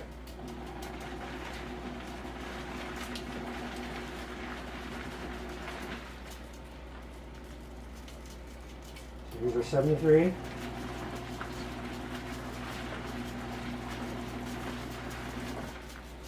And again, we're just kind of busting it up and moving it around, letting it sort itself through. We're not trying to force it. I know I sound like a damn broken record, but I don't know what else to say as far as that goes. It's a pretty simple technique.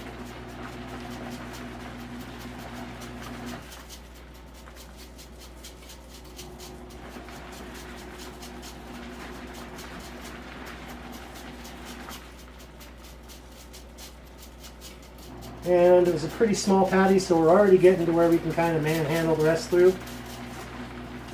Let's go ahead and take our glove finger and just do that. Make sure it all gets wiped on the bottom there.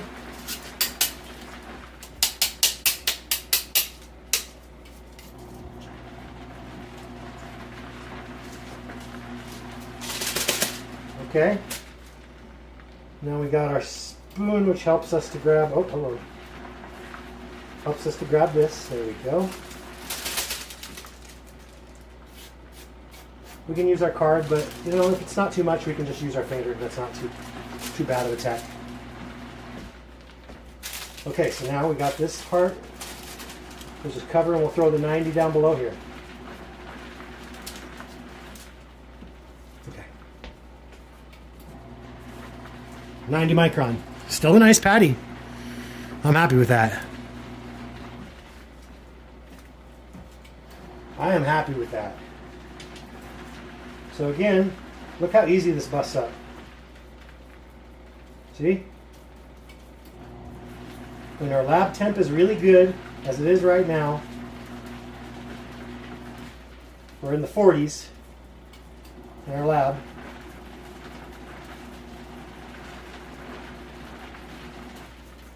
Makes it a lot easier to bust up your hash in the bottom of that sieve.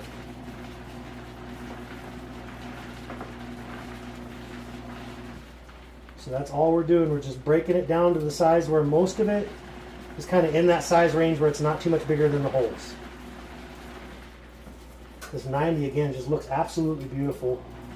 We're already at about 7.5 minute mark on that wash, next wash. So halfway through.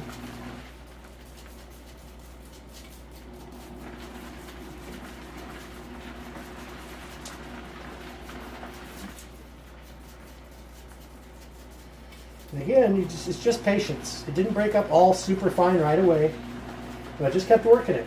You just keep working it, keep moving it around, More will fall through. I kind of did let it build up a little spot here or there, but that's really not the end of the world as long as you're not piling it up too much. I've seen some people just pile the hell out of it.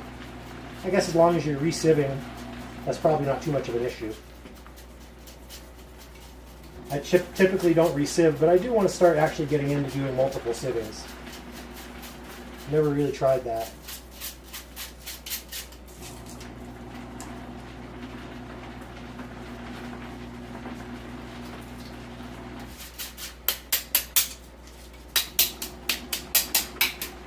But as you can see, I'm doing, even if I was doing the same amount of washes, this is going much faster than the last wash that was by hand, because while my wash is spinning up, I can get my sieving done. So we're kind of multitasking here. I haven't even had a whole lot of time to answer questions as yet, just because I've been able to stay busy the whole time, basically. Okay.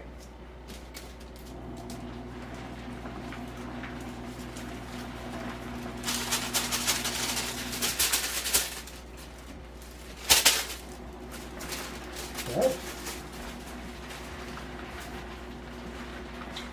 So we got our 90, 73, 160.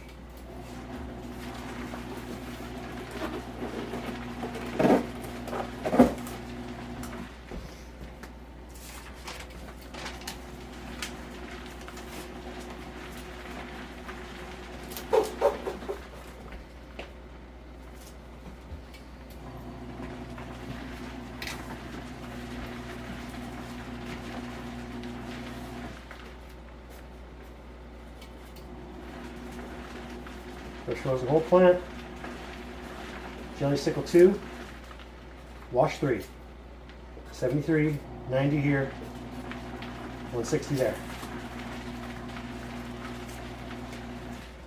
I probably should be saying 159 through 90 or 90 through 159. In fact, maybe I just will write that through 159. I could probably go correct that on the other boxes real quick too, or one other box.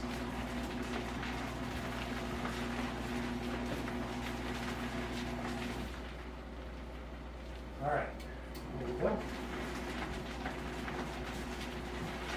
Okay, good, good. Let's go ahead and repack our bags.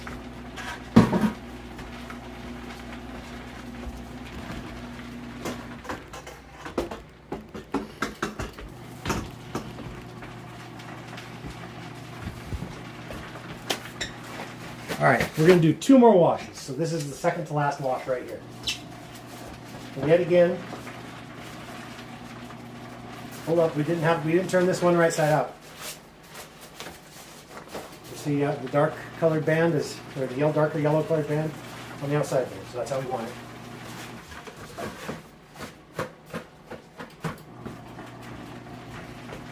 Now we got our 90, dark band on the outside.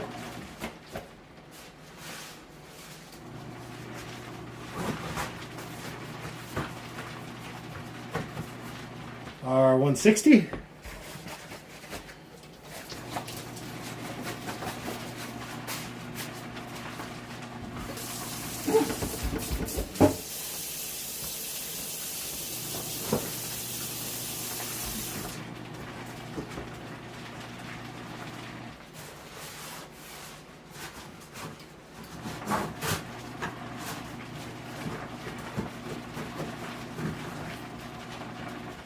A 190.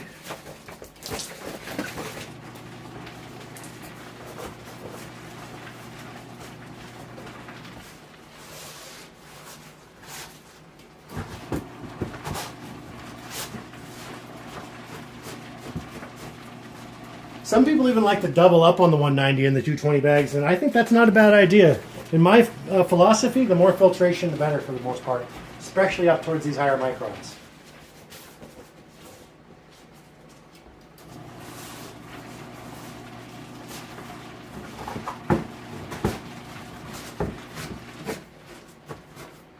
How are we doing? All right, we're down to our last 3 minutes of the wash. Finally, there's actually some time left. Hang on. Finally, there's actually some time left at the end of the wash for me to check and see if there's any questions I need to answer. No work bag in the machine, Rusty Trumpet.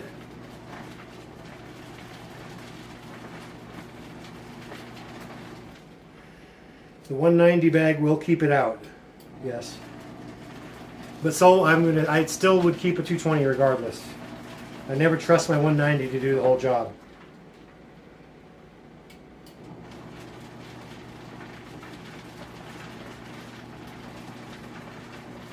No, you really don't need, Rusty, you don't need a work bag. You don't. I like them because they're good for cleanup, especially with trim. But you can 100% work without one, just as I am here. No work bag in here. It's getting that nice, thick, muddy water milkshake look in there. It's crazy.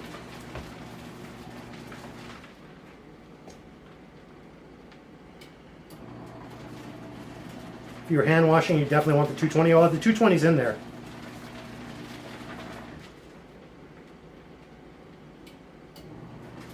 Temu has some cheap bags. I don't know if I'd go with the Temu bags. I'd go with Bubble Bag Dude before that, even though I don't really recommend their products, but it would be better than a Temu bag probably.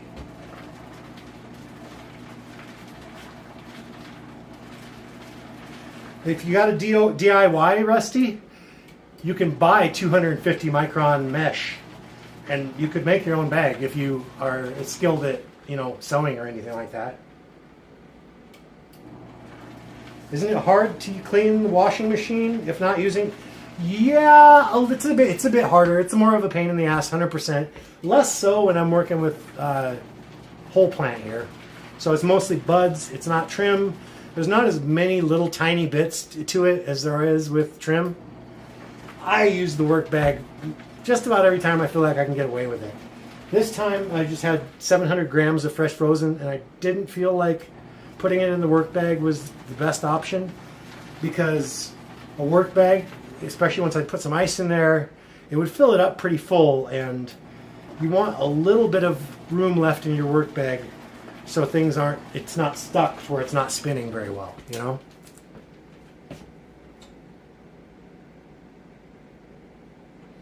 Bubble Bag dude sitting in bags without a 190. I don't trust that dude. I don't blame you, but I'm assuming, like I said, I don't really recommend their product, but I'm assuming if you'd let them know that, they would probably send you the 190. But yeah, that's a pretty big mix-up. Your 190 is what keeps your 160 clean. You're basically ruining your 160 if you don't have a 190 bag.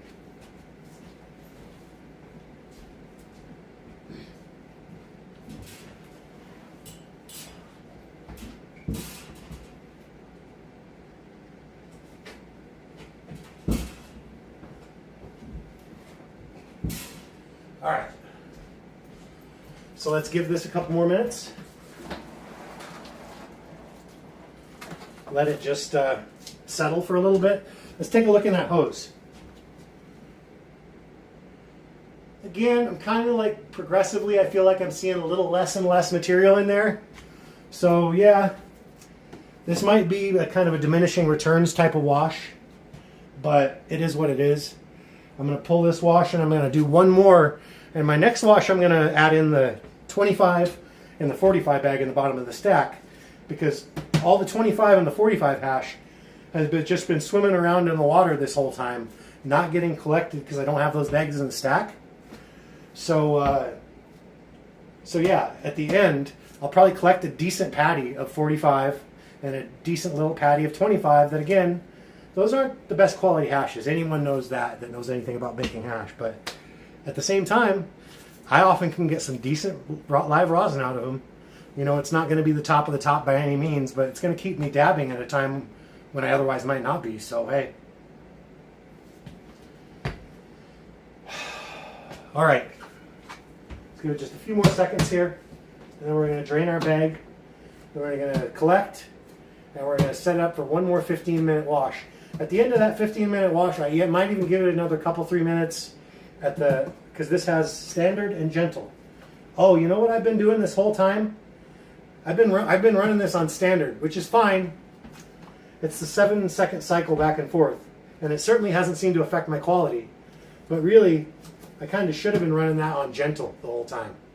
I might have been pulling my hash out in smaller fractions, but I would have maybe pulled a slightly cleaner hash the first couple washes. But yeah, I've been having it here on standard the whole damn time. Whatever. Basically, it doesn't standard on this machine doesn't make it spin any harder. Instead of just spinning for 5 seconds, waiting for 5 seconds, and spinning back around for 5 seconds, this time it spins for 7 seconds, waits for 3 seconds, spins for another 7 seconds. So it spins a little longer per cycle. It's not spinning any faster or harder. So yeah, that's actually, I was pulling pretty decent pulls that whole time, and the quality wasn't degrading. So I'm really not going to complain, but yeah, if I had been paying attention, I would have started off with this gentle cycle. But being as I've been running the standard the whole time, I'm feeling if I do the gentle on the last wash, I might not pull everything I can pull. So I'm just going to keep it on standard, even though I do recommend gentle washes for the first at least several washes, at least the first 3. Wash it on the gentle, which is the shorter wash cycle of 5 seconds per time, because that will go easier on your material and be more likely to pull a really clean result. But as you can see, we were pulling a really clean hash this whole time. So yeah, it was a mess up, but not a mess up I think that really affected my quality very much at all. So let's go.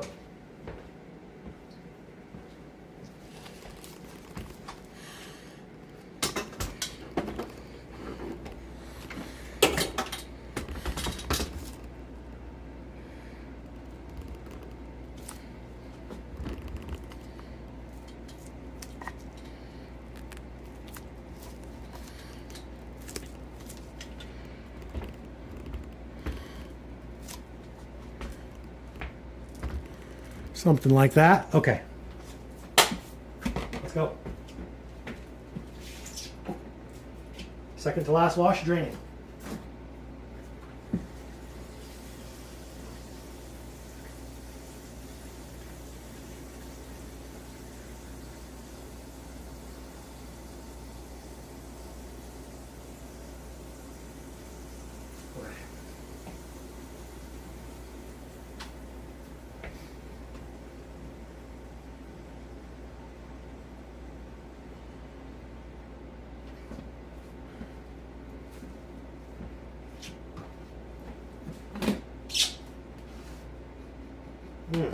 Smells lovely, I'll tell you that. I wish I could pin down that smell besides just sweet, but I'm really having a hard time. Once I can dab it, I'll probably have a lot better idea. But for right now, it's just kind of tough to nail it down beyond. It smells really sweet, but not, it's sweet in a nice way. Not sweet in like a cloying, too sweet way, you know?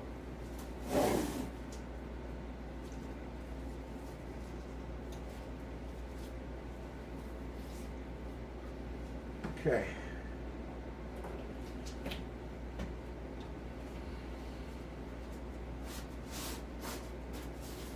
All right. There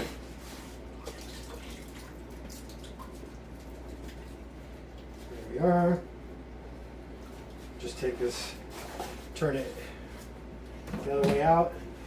Don't put little plant matter in there that we can, kind of back down into the wash.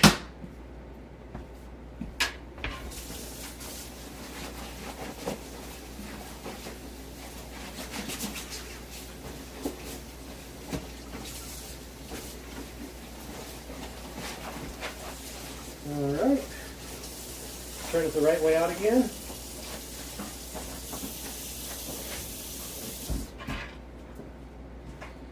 Alright, let's see what we pulled here.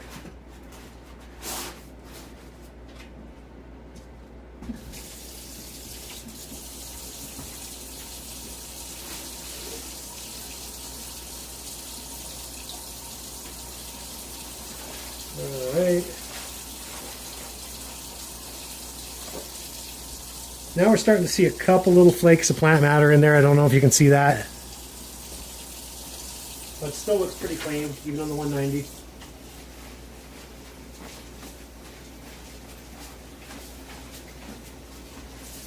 Alright. Let's pull this 160.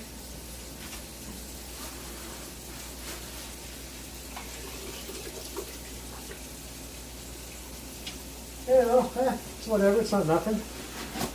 Pretty close to nothing, but it's not nothing.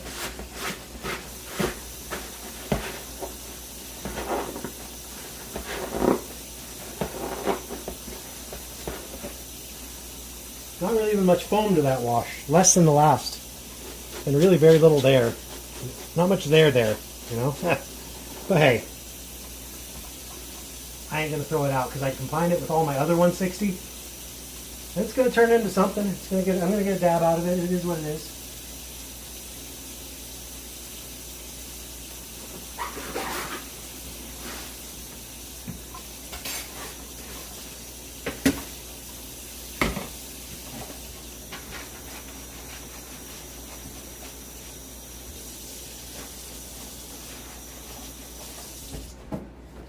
All right, let's see how the weight in this 90 bag feels. If there's still anything left in this wash to collect. It ain't nothing. It definitely ain't nothing. Kind of surprised how much water it felt like it held there. Okay.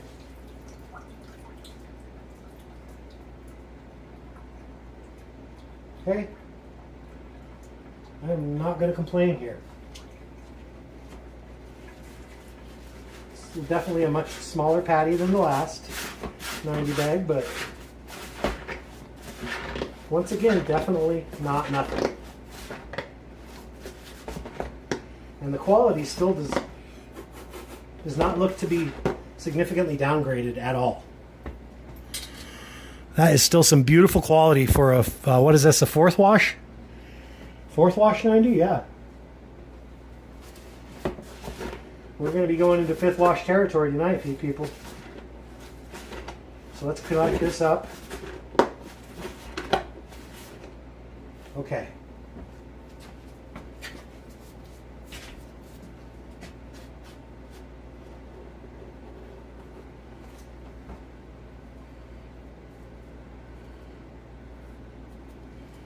There we are.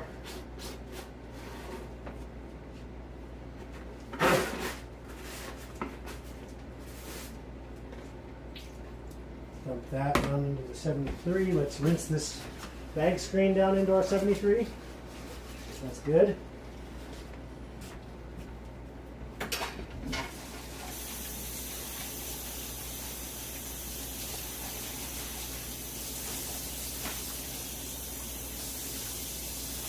Okay. Rinse it, flip it back around. Good to go. That's not a bad little patty. That's, you know, it's a solid gram plus, I would say.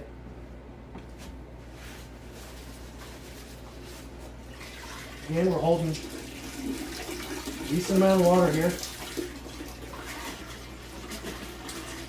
We should probably pull another half decent patty of 73 out of this.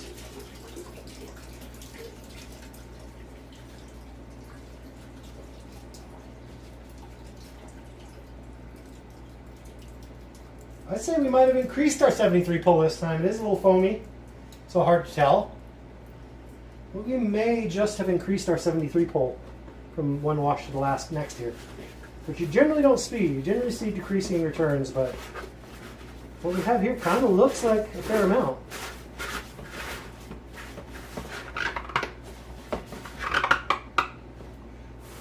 But it's kind of flat, so actually, you know, it's pretty similar to what we pulled last time, I would say. If not, maybe even a tiny bit smaller. But again, the quality is not significantly downgraded yet. So it makes me feel better and better about pulling that next wash.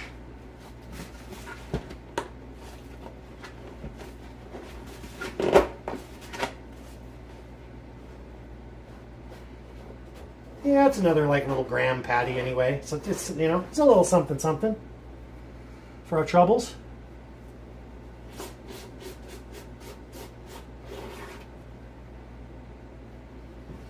So rinse it down into there.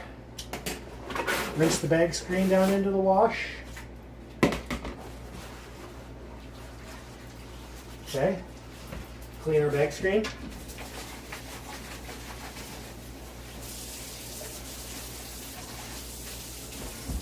Okay. Now, we're going to get that last wash spinning up. Now normally, on this last wash, I'd be switching from gentle on over to standard, but since we've been running standard this whole time, we're just going to keep it on standard.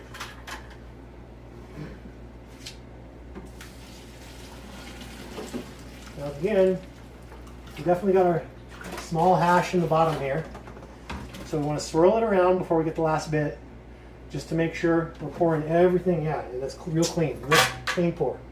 Let's crank that all the way up to 15.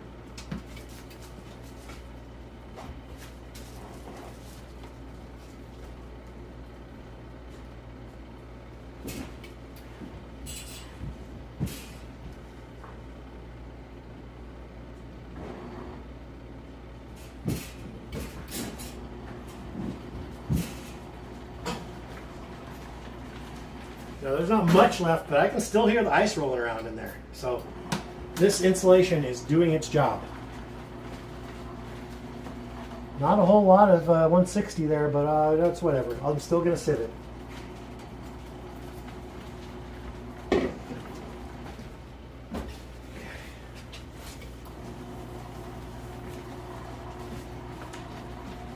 Okay.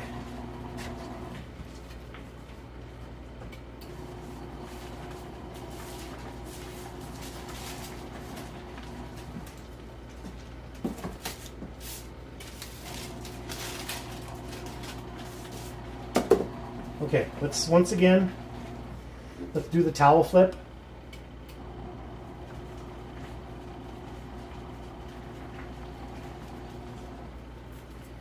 Okay. And again, multiple layers of towel over the top.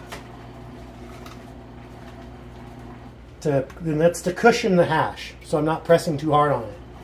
If I was just taking one layer of towel and pressing through on the hash, especially if my lab temperatures were like they were at the beginning, I could be getting some self-pressing issues here, but that's not happening.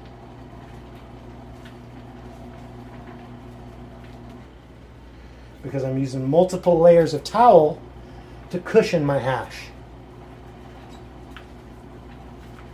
So we just move it from spot to spot, until it, a drier spot every time.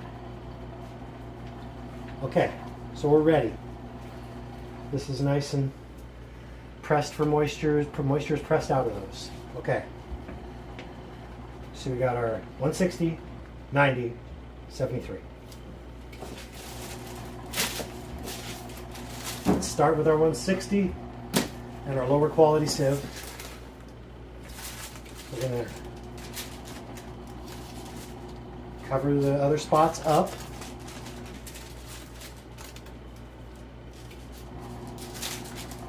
There we are. This is very little here, but hey, every little bit counts when you're only a small craft extractor.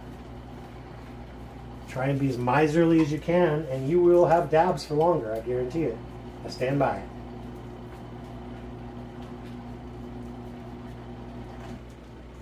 As my pal Frito would say.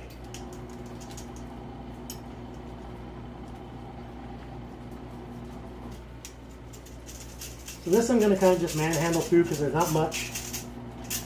That's 160, a lower quality, and we're good. Quick and easy. It's not much, but it'll add to the other 160, and it'll be something. It'll make, another dab, another part, and even if it's another half a dab. Hey. It is not nothing. It's close to nothing, but it's not nothing. Okay, now let's cover that up. Take our 90 micron.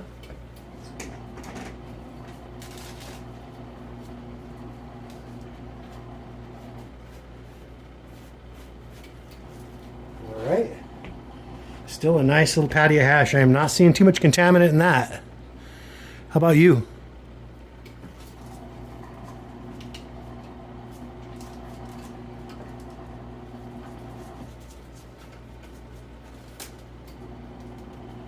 And again, we got the nice, lovely temperatures in the hash lab here. Even so, this stuff is like self-pressing a little. Maybe I just pressed a little hard on it when I was pressing the water out. But I'm telling you, if you're just patient, and if you need to, use the bottom of the sieve, bottom of the box on the sieve on the bottom of the box. I can talk, I swear.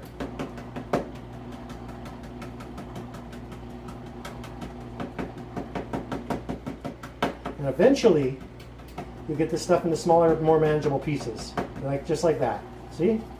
That was not too bad. It definitely did start to self-press a little, which is a good sign this late. When your resin is self-pressing in a cold temperature room this late in the washes, that's telling you one thing, and that is you still have some very good quality, high purity hash here.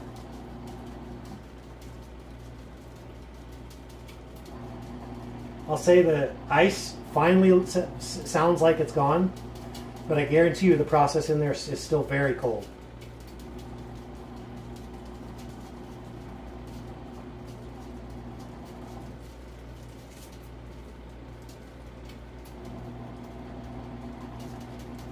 And I'm just being patient here. I know it's kind of a long sifting for such a small piece.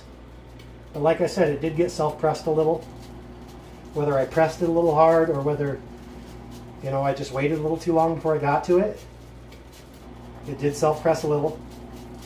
So that meant I had to take it a little slower and just work on it until I got it down into those small bits.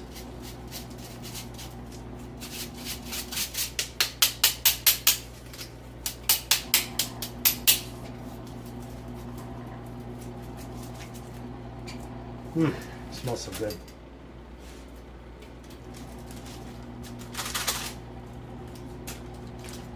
Okay. Now we're going to cover that up. And we're just going to do our 73 over on this side. Don't need a lot of space for that. It's still a good quality hash.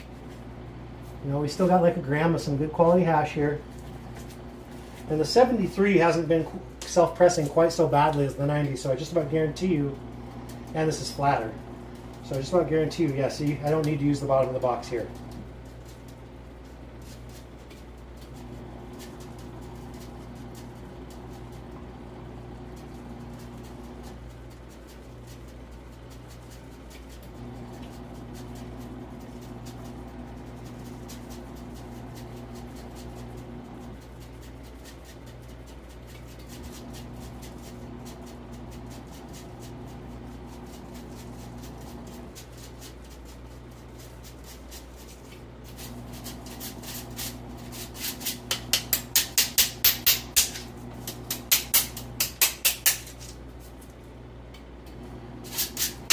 That's nice and clean. Just beautiful. Okay. Freaking beautiful. All right.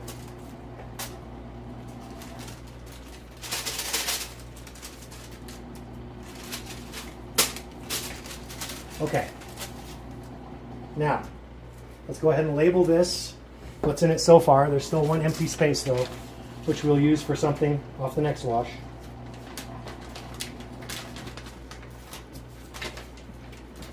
So we got 160, 90, 73.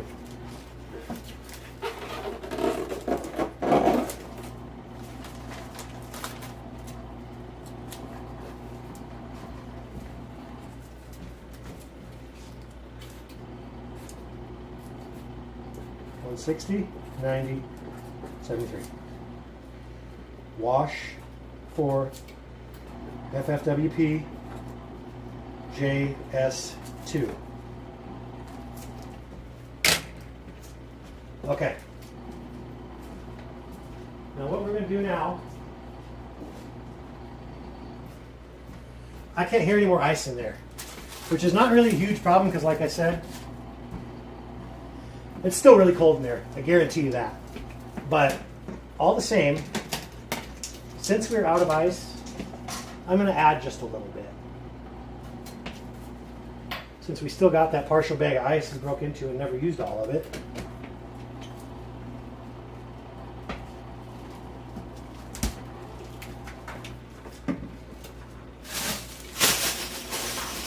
So we're just going to use like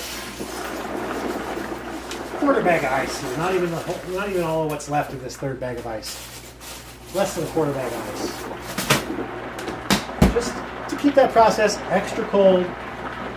We're not trying to add a bunch of ice to where it's grinding our material down. Just a little bit. Now we're going to go ahead and we're going to throw an extra about 3 minutes on that timer. Just so we're going to have an 18-minute last wash. So let's go ahead and pack our bags for this last collection.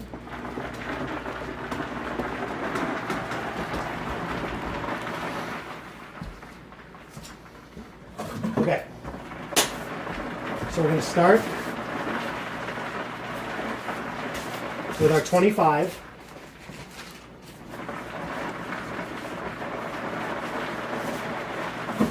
And when you hold off to collect most of your 25 until the last wash like this, I like to make sure I also use the 45 because this helps pull some of the hash out of there before it gets to the 25 and makes it easier for you to drain your 25. Now,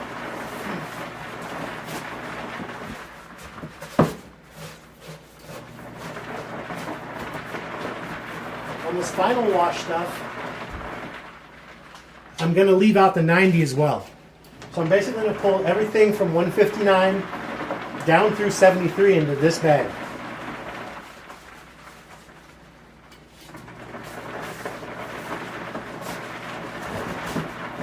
So the next bag we're going to put in here is 160.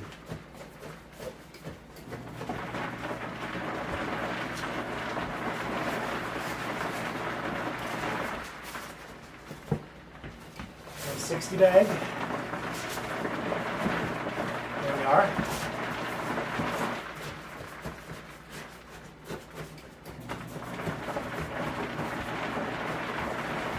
And again, the 190 bag, we never leave this out. This is our cleaner.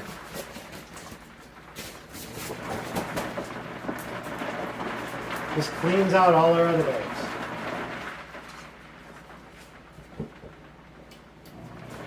Oh, hold up. Turn it right way out.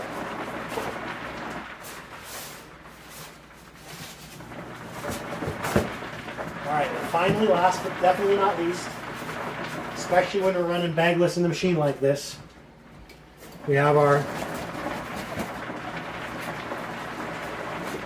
220 bag.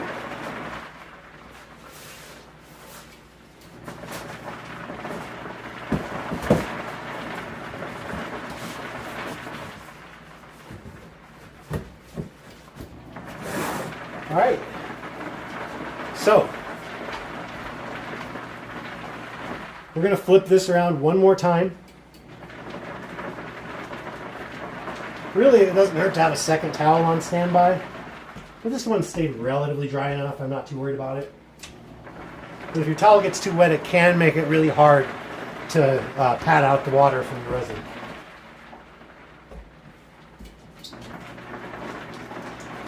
All right. We're down to about the last 6 minutes here. So we got 6 minutes of wash.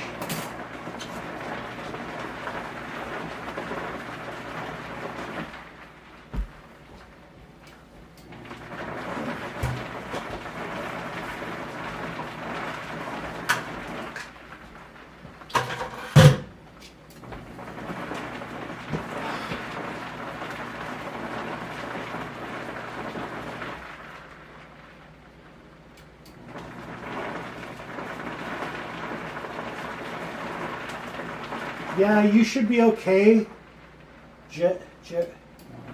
I'm sorry, this phone freaking sucks. I'm having a hard time reading these names. Jaroslav? Yeah, you should be okay without a 190. Your 160 will be dirtier though. Will be a lot dirtier because you don't have a 190. That doesn't mean you still won't be able to press it into rosin.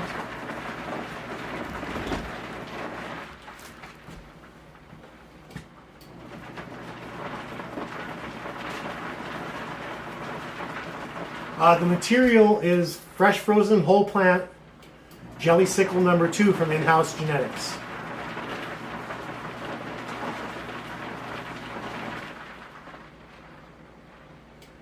Hey compa, happy hashing, hope your batch dumps.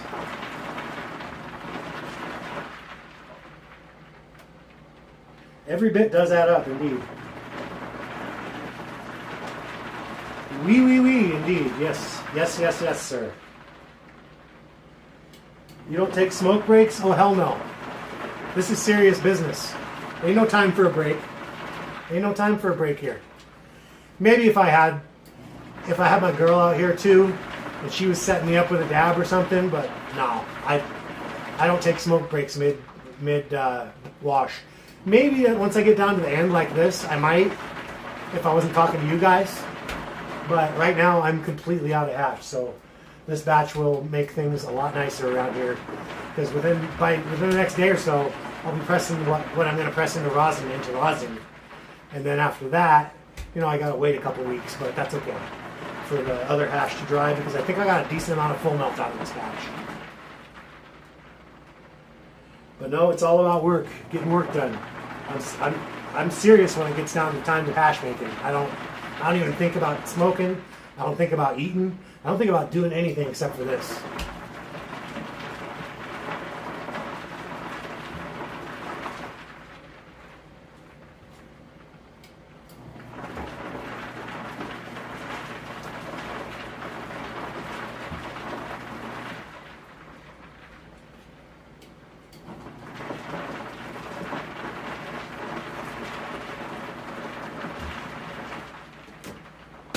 All right, we're just about there, guys. Almost a batch in the books. What did I say, 12:30? I'm just about, yeah. I said 12:30, it's 12:07 here right now, so I'm just about nailing it as far as timing. And we got 3 minutes left, so yeah, by the time I sift this, by the time I get everything in boxes, 12:30, and we're going to be able to call in a night, 3-hour batch, which isn't bad for 5 washes.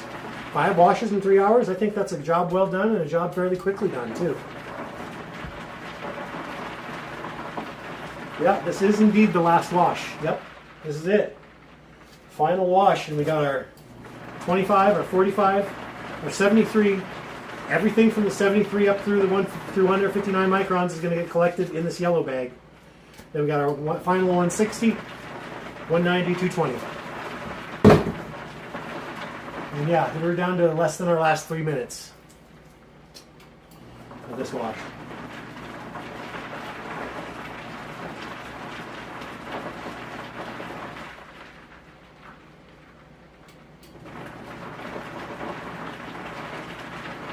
It says Spartan 4200 was hidden by full melt extractions.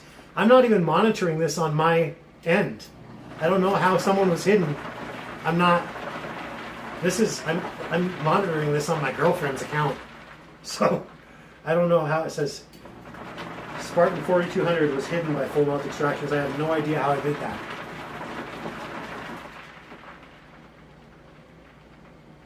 Huh. If you can comment again, Spartan, go ahead, because I wasn't trying to block your stuff. The special insulation is, I forget what you call it. Hang on, let me take a look here.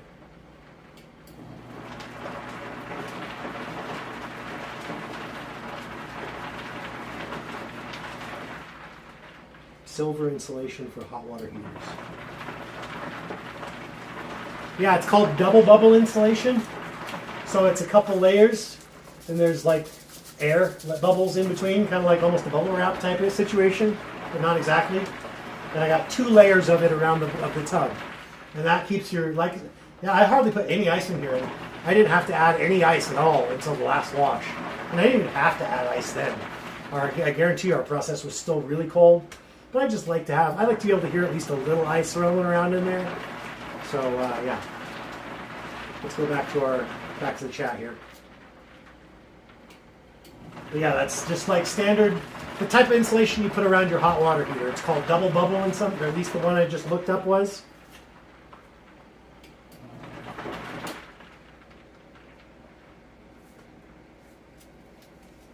All right, hey, she's done spinning up. Let's do this.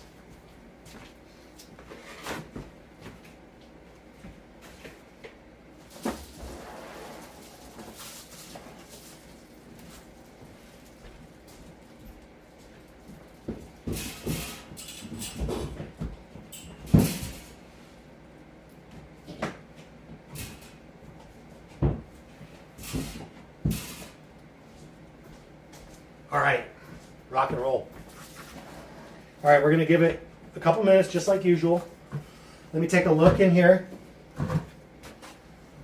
Now, I think it's pretty similar to what it looked like last wash. So, especially considering we've got all the small micron hash in there, I think we'll pull okay on this last wash, especially for those lower microns. Let's just give it another minute. Give it another minute and a half for us to, for everything to settle. Might even give it like a couple minutes. Just for everything to settle down really good. Here's what I use. Now I'm going to set a towel under here when I'm done, when I'm cleaning up. I'll probably let you guys join me for the cleanup. It only takes a few minutes. And I use this that came with the washer, and I just hang my bags there on those hooks.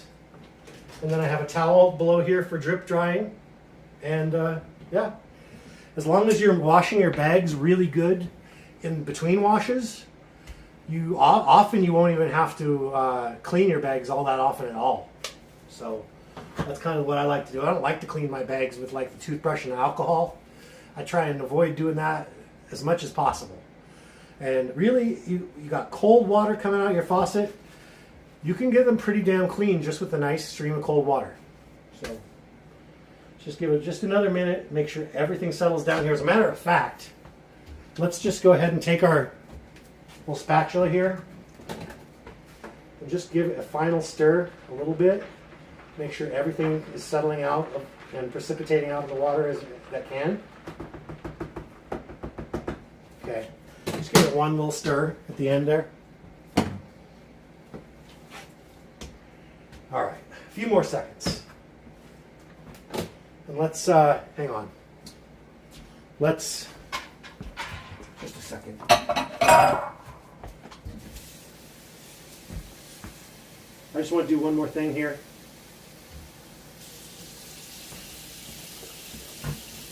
Just kind of a little water right here to kind of get anything that might be stuck on the door. Okay. All right. And I started out with the water about 4 inches away from the top. With all the ice I put in that's melted in there, we're more like 2.5, 3 inches away from the top, but it's still fine. I think we're good. Let's drain it. Let's do it.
I'll tell you what, this bucket is pretty full this time. I think we're going to be all right.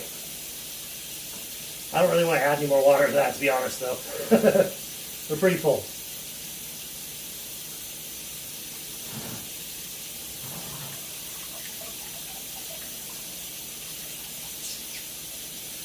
A little more water ain't going to hurt here. Let's just kind of wash down the sides of the machine.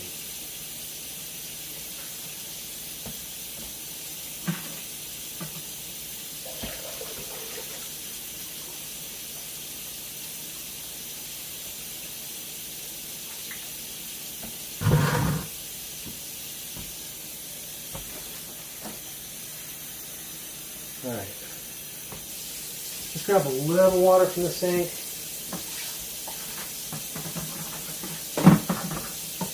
Just kind of wash down the sides of the machine. Nothing much. It's not like I'm gaining some huge amount here. I just, just another OCD thing I kind of do. All right, the sides of that machine look pretty damn clean. Pretty damn clean. Okay, I think we're good. Last wash, guys. We're on the home stretch.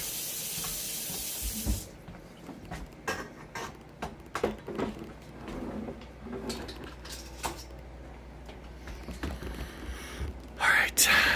Yes, sirree. Let's go. Okay. Now for this last wash, I've got this I got the kitchen sprayer here, so I'm not worried about adding water to the wash at this point. So I can just wash these bags through with the kitchen sprayer if I need to get rid of foam.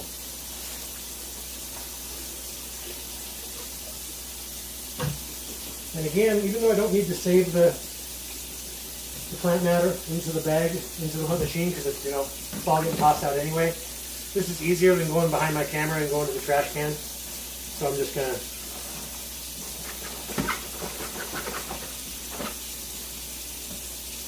do that little dealio.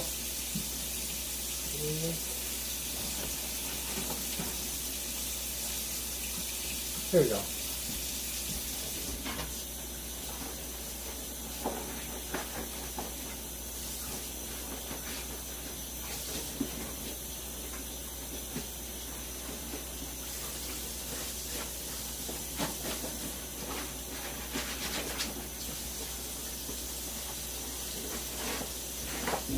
All right, good.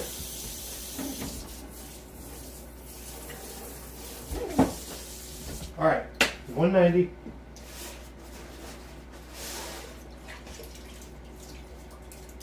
Let's take a look.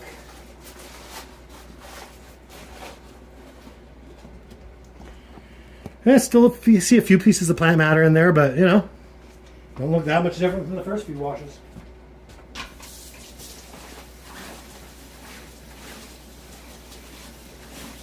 So we're just going to rinse it off real good.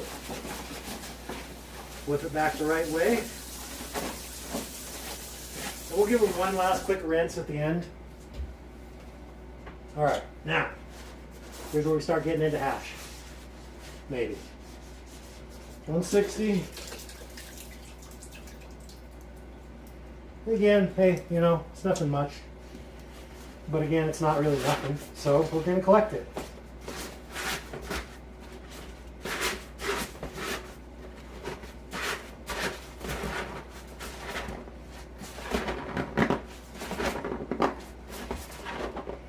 I'd say that's one of the better colored 160s I've ever seen 5 washes deep. That's not bad. That's not bad at all. And we pulled more probably than we did last wash. Which ain't saying much, but Alright.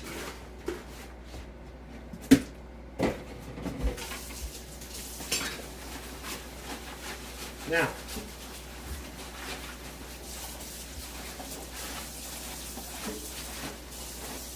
Okay.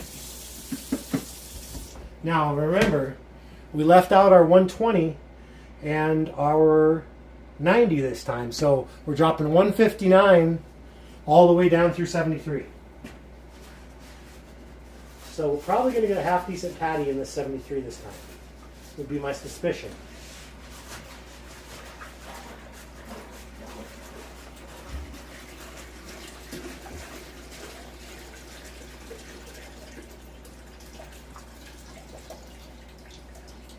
Probably shouldn't be too bad of a patty. Plus we did a good long wash. I'm going to say like on to about 20 minutes, And from what I can see here, there's a fair amount of foam, but there's also a pretty fair amount of hash. I'm going to guess we pulled several grams this time, maybe enough to fill a whole box.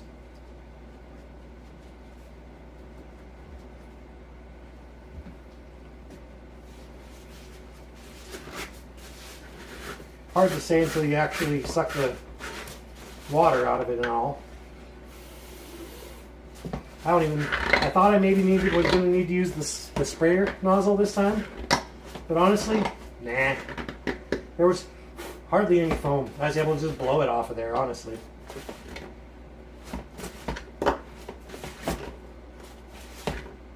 what we have here is, maybe an 1/8 of hash. Not too bad. Definitely, not an 1/8. 2.5.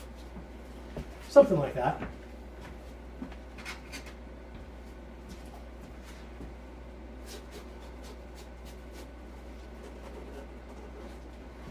I am not going to complain about that, especially the quality of the look of it is really very nice.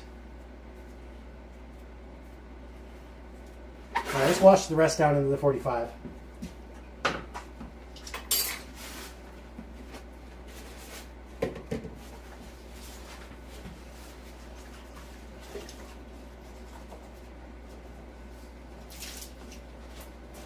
All right, gonna rinse off our screen real good.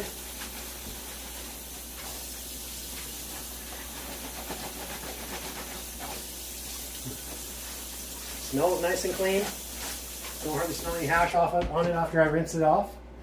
All right, now here's where we might start pulling a half decent amount because this 45 has been swimming in here for multiple washes.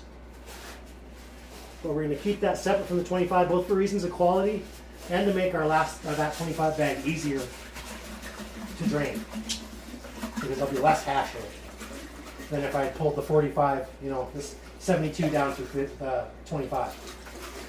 Instead, it's 73 through 45, and then just, you know, 44 through 25.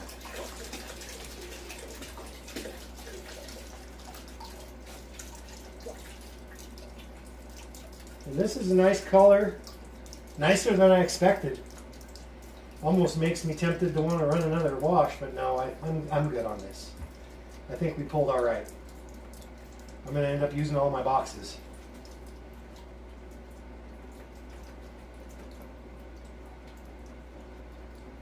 All right. This one, depending, it's kind of a lot of foam. I might end up wanting to use the sprayer nozzle here.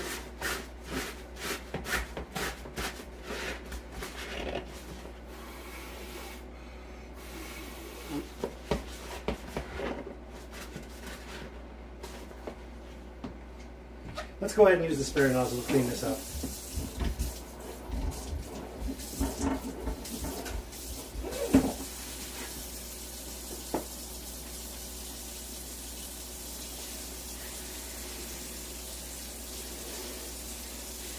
Yeah, that got rid of the majority of the foam. This may seem like a lot, but it's laid out kind of flat because I sprayed it. But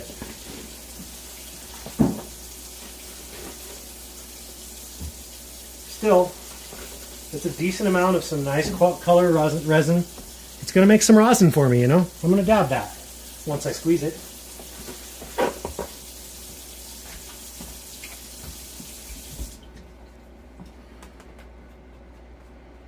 Alright, let's hang on. I want to make sure our towel below is absorbing everything out that it can.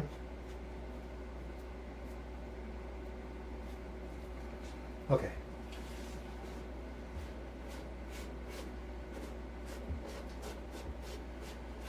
And we got another, you know, whatever, 2.5 grams here.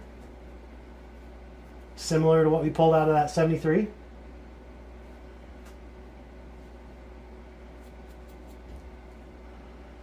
Definitely nothing to sneeze at. Rinse the rest on my glove and my spoon down, and the rest on this screen. Let's go ahead and sift this out before we mess with the 25.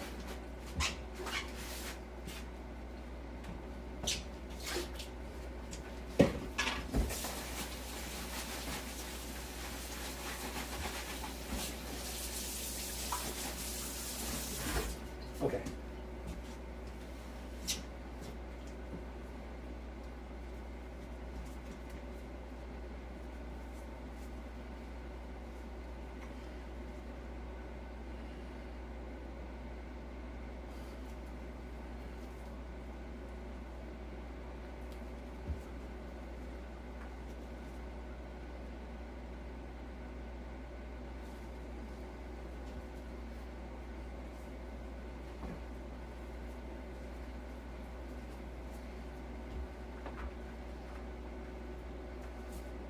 Okay, I'm going to call that, yeah, that's pretty good.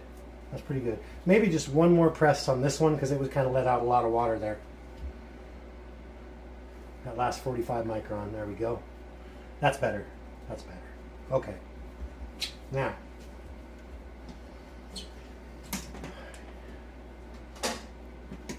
let's take our 160.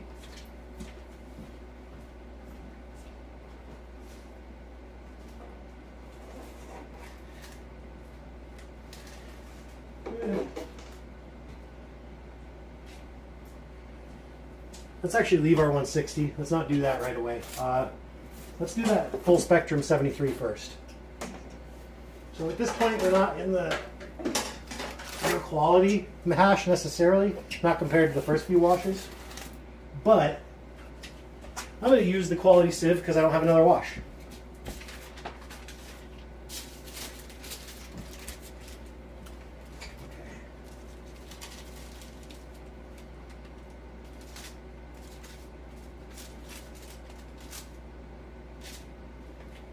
Okay. Let's, yeah. Let's do the 73 through 159.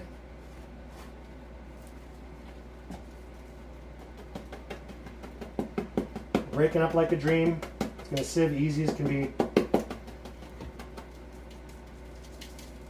And the quality still just looks beautiful, honestly. I'm really surprised at how good this quality is maintained down through these washes.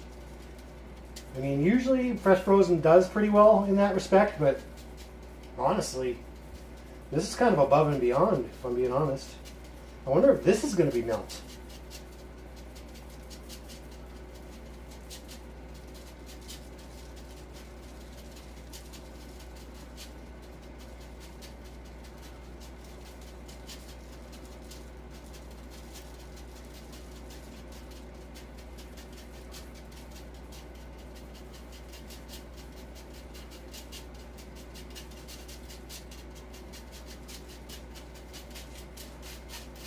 Not much left, so we're just going to push the rest through right quick.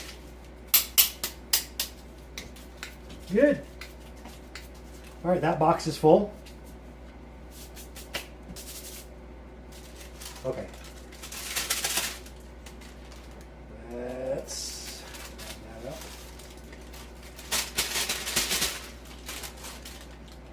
All right. We're going to go mark that wash 5, 159 through 73.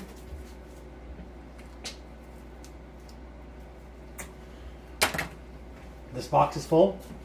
We got one more box.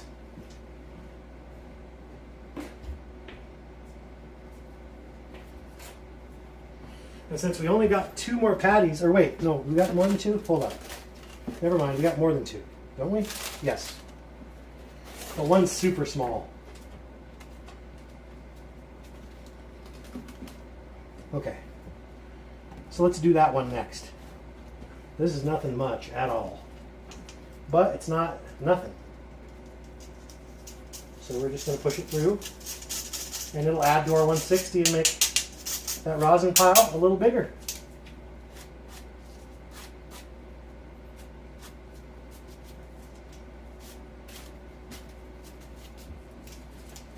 All right, now let's cover the other spots up.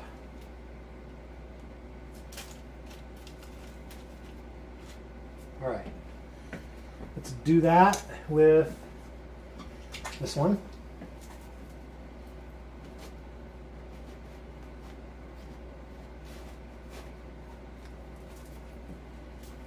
Okay. And that's our 45. Multi-wash 45. Washes 2 through 5.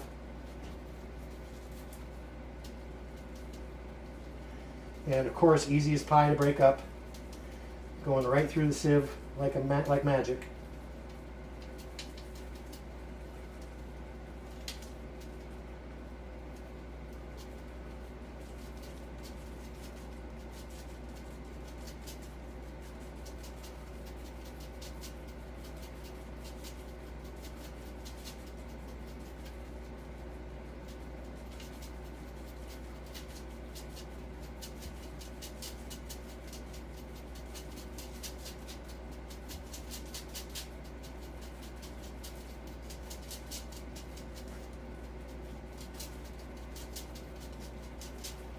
And again, we're just kind of pushing it around, letting it fall through as it will, trying not to let it pile up too much in any one given spot.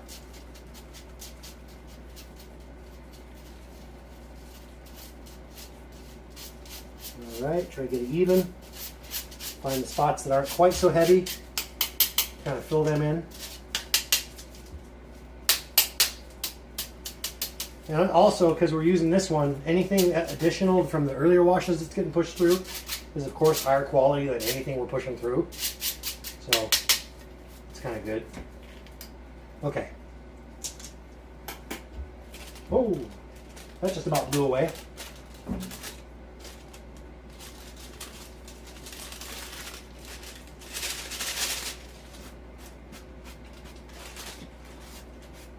Okay, we got the other half that is ready to be filled up. So let's hang on.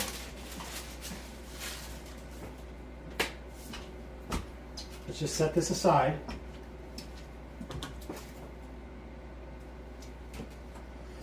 All right, now to drain this 25, which is probably going to be a bit of a chore, but it shouldn't be too bad. I'm going to show you, even on the later wash, with what could be a decent amount of material in here, this is not that hard.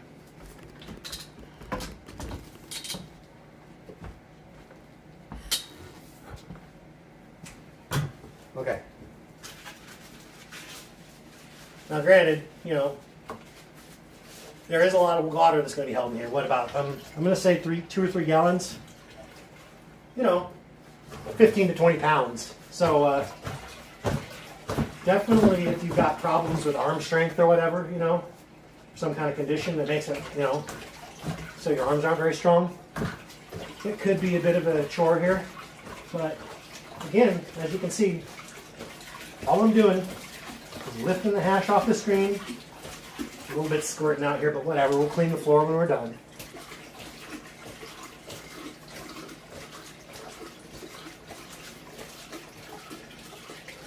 But you just keep lifting the hash up off the screen. And another method you can do, but it does make your hand really cold, is the tickle method. That'll lift the hash off the screen as well, and you know, let water through. It's a little quicker to do this though, but it does add more foam. You will have to reckon with that. But as you can see, we're down to half a liter of water in there at most. It didn't take us that long. It wasn't that hard. It was heavy for a minute, but you know, once you give it a few shakes, it starts getting lighter and lighter. So let's get some air in there like we did the first wash. We just push the liquid on through. And get some air in there again.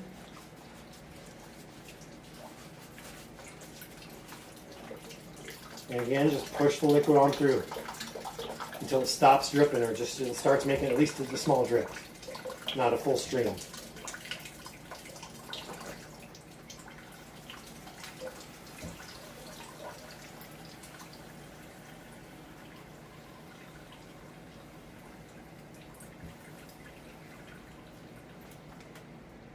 There you go.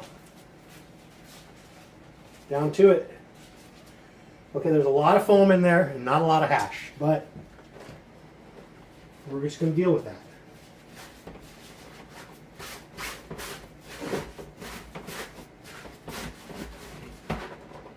It's honestly really rare for 25 on the 5th wash to look this damn clean though. Yeah, is there a slight green tinge in there? Yeah, but not much. I might not even hit this with the sprayer because there's not too much foam.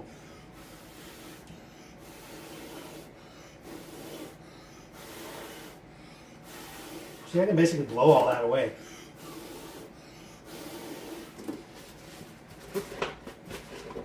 Whoa, we got a gram here? Probably not much more than a gram. Gram and a half at most. Granted, it's spread way out wide, but you know, there's still not that much in there.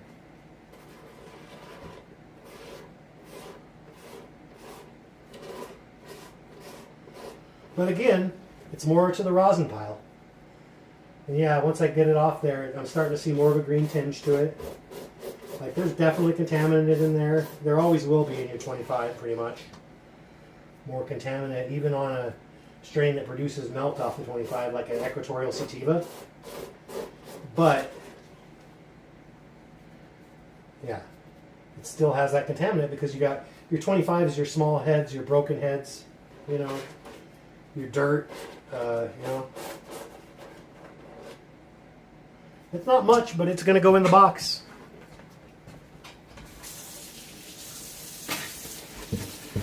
Let's rinse it out. We're good.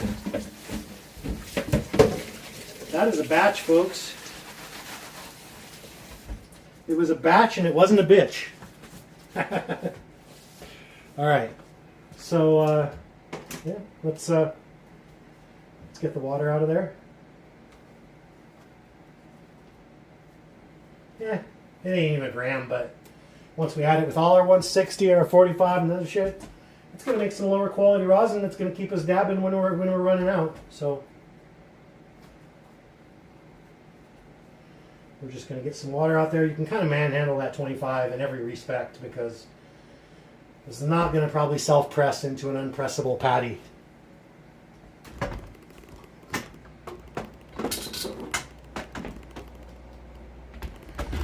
Sorry I wasn't showing you the sifting station on those last couple patties. Oh, no, I wasn't I? I was showing them. I just moved it for the 25 drain. All right, cool. Let's go.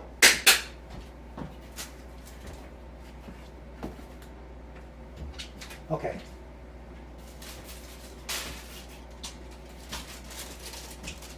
Now, going to cover up that hash. We're going to take our good quality sieve because anything that pushes through here is going to be, you know, along with that is going to be good quality. It's only going to improve our, you know, last wash 25, which is kind of crappy quality, admittedly.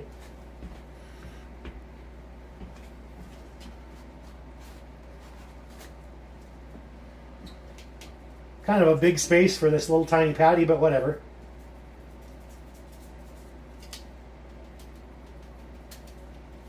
I'm just literally going to rub this through because fuck it. Like I said, you can manhandle 25. Look how fast that was.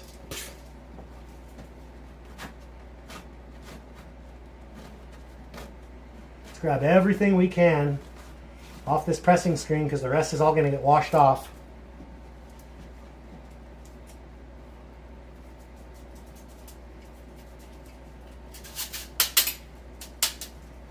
All right, there we are.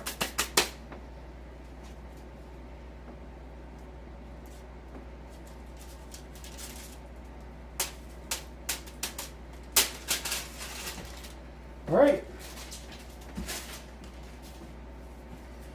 Well, that's a batch, guys. If you want to join me for the cleanup, it's not going to take very long, but I will go ahead and do that on camera as well. So, what we got here is our 160 fifth wash, 159 through 73, 25. Where is our... Ah.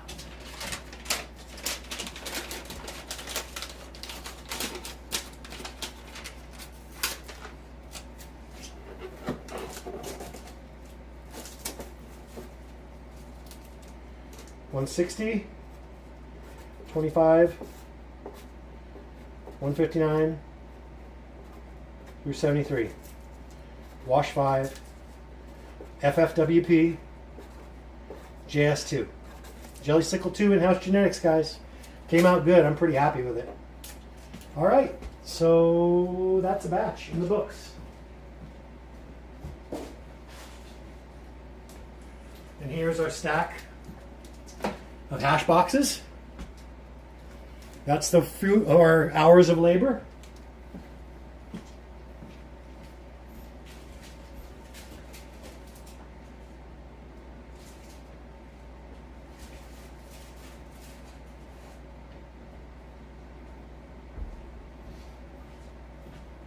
All right.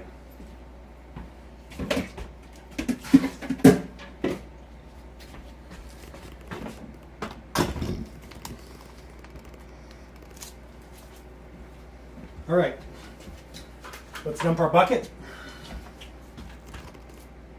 All right.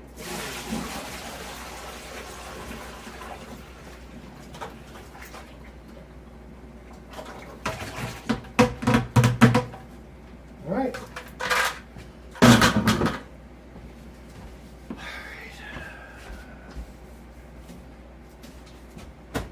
Okay, let's let that drain. Bag stretching vessel, rinse it out real good.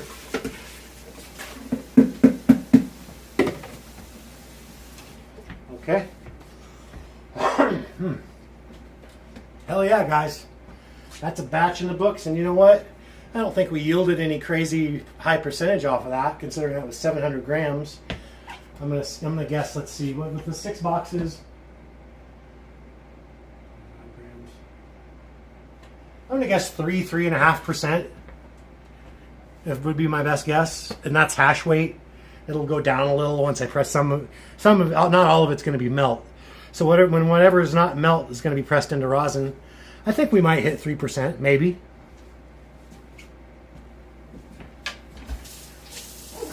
Not a huge yield, but you know what? It's going to keep me dabbing for a while. Okay, so let's go ahead and do our final cleanup on these bags. I'm going to go ahead and, let's see. We'll do that here. First, I'm going to lay a towel down.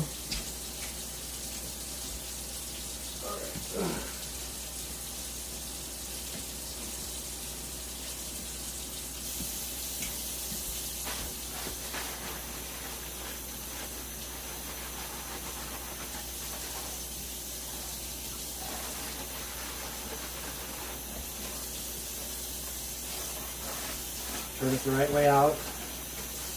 And I like to make sure, I don't want it just to drip a whole ton down on that towel, so I'm not going to do that to the screen, but the fabric part of the bag I'm going to squeeze to get most of the water out.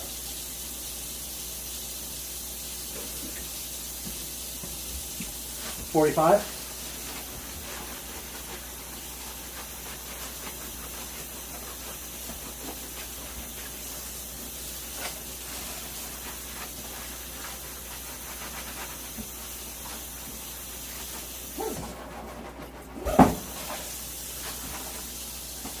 Smells nice and clean. I don't smell hash on the screen. That's a good indicator that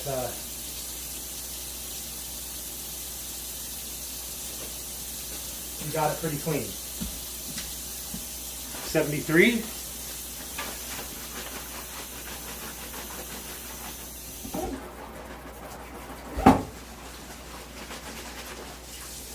That smells really clean too.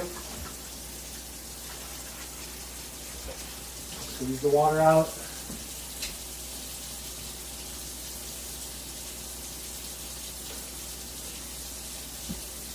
Now we got our 90 bag. The 73 and the 90 are the most likely ones to get stained with hash because that's your stickiest hash most generally, especially with fresh frozen. And that 90 still smells really, really clean. Squeeze that off.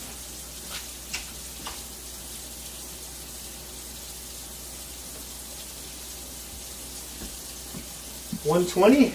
Only use that on one wash.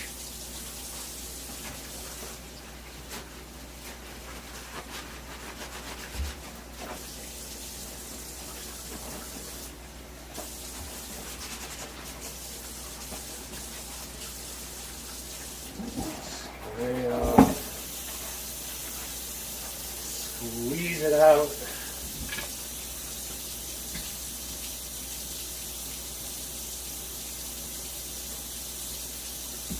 $160.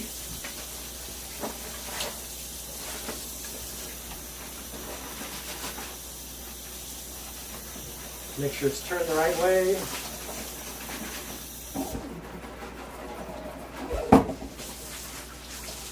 Again, give that good squeeze.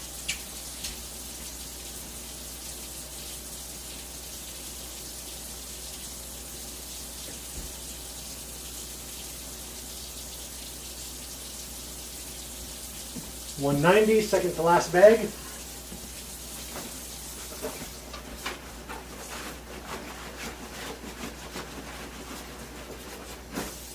Again, no smell. $190 rarely gets dirty. Everything sticky pretty much passes through it. So your 190 gets dirty, there's something wrong.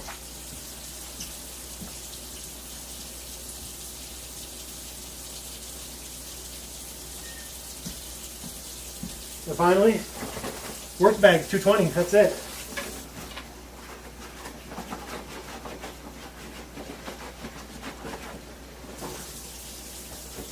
Nice and clean. Yes, that's the right way out. All right.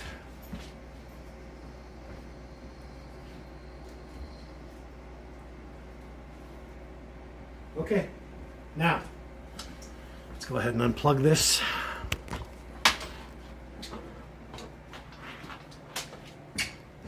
Now, as you can see,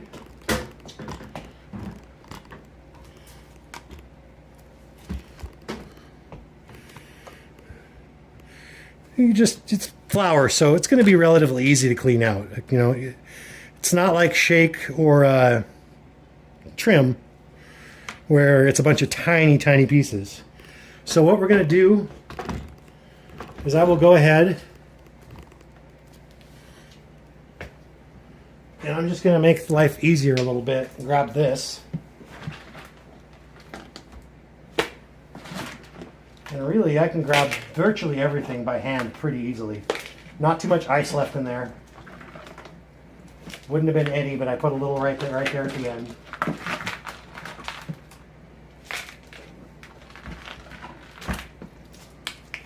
Some people dry this back out and try and, you know, get everything they can for edibles, maybe make a butter out of it or something. You can do that. You can do that. You know, I've never done it, but it could be done. If you're really trying to pull everything you can out of there, you know, but I don't worry about it, especially once I've done this many dang washes. I'm not going to worry too much about it. I'm just going to grab everything I can here, spin this so a lot of it comes off the edge.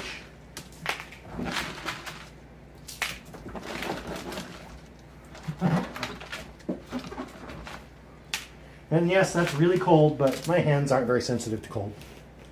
Now I'll just dump this in the trash.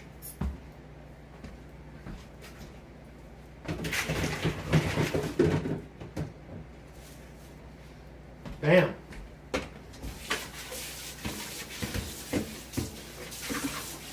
All right. Now let's go and finish cleaning this out.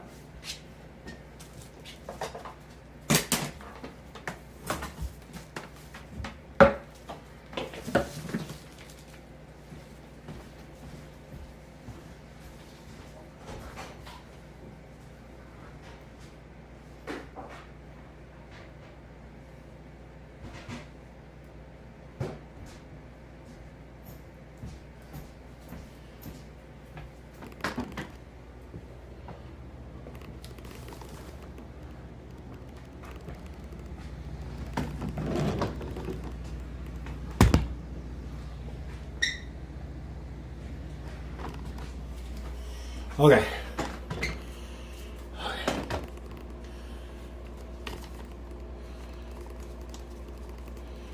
All right.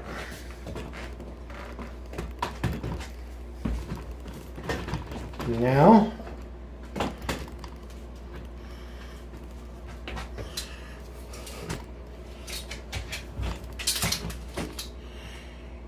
that should be fine. Okay.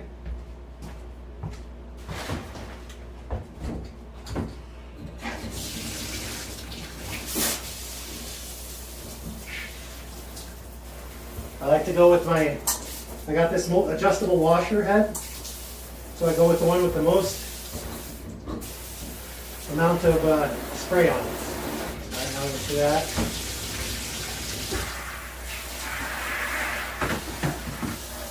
There's not too much plant matter down in here, so I'm not really too worried about dumping it down the drain.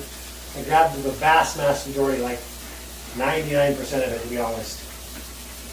So we're just going to rinse it out as best we can.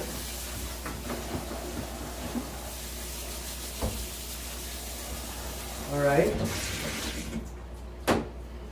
And the first time we're just going to do this.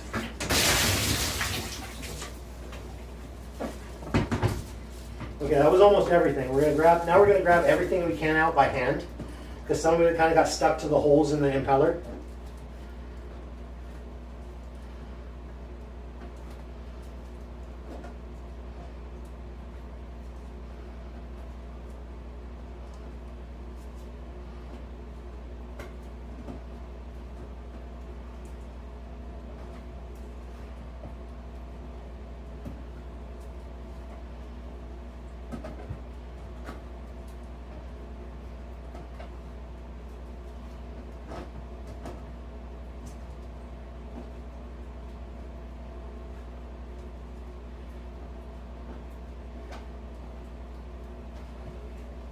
Okay.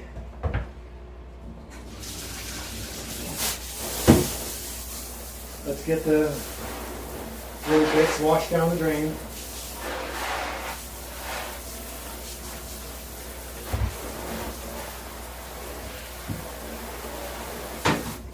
All the bigger ones we can grab, we're going to grab them just because I don't want to clog my drain or anything. There was nothing too big there, but you know, just going to be careful. Now all it is just little flakes down there. So we're just going to wash that out.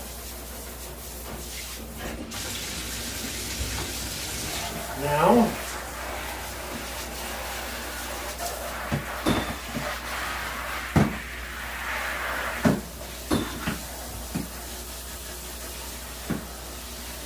all right, the last little bits should easily rinse down through the tube. So I don't even need to,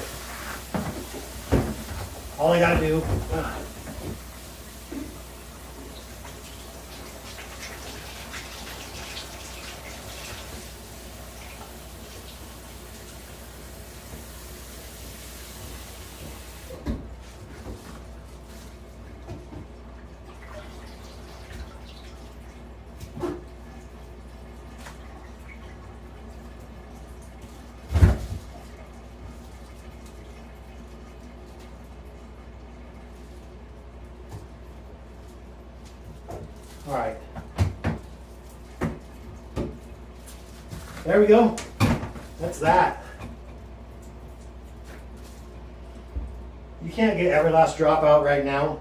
There's going to be a little water in later, so I'm just going to let it sit there, and later on I can dump the last little bit off the hose.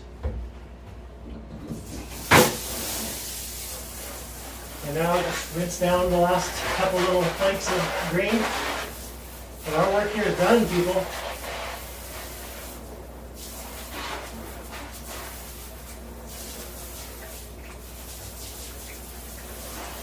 Yeah, don't try and wash any big pieces down your drain. You definitely don't want to clog your drain with cannabis. That would not be good. All right.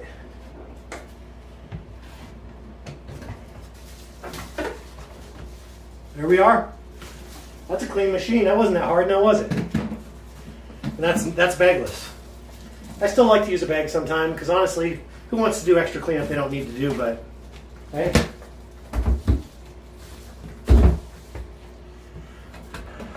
As you can see, here's my setup for drip drying the bags. This little hanger works wonderfully. I'm gonna just, in a few minutes, I'll just kind of take the towel to the floor here. It's not very wet, to be honest, at all. But that's the batch, guys. Thanks for joining me, as always. You know, I really appreciate you guys taking the time out of your days. Poor drowned flowers. All right, guys. To the 8 of you that stuck with me clear through the end of cleaning up, I really appreciate it. If you got any questions now, I'd suggest you type them in or forever hold your peace. But I think other than that, I'm just about done. I can go grab this towel over here and just kind of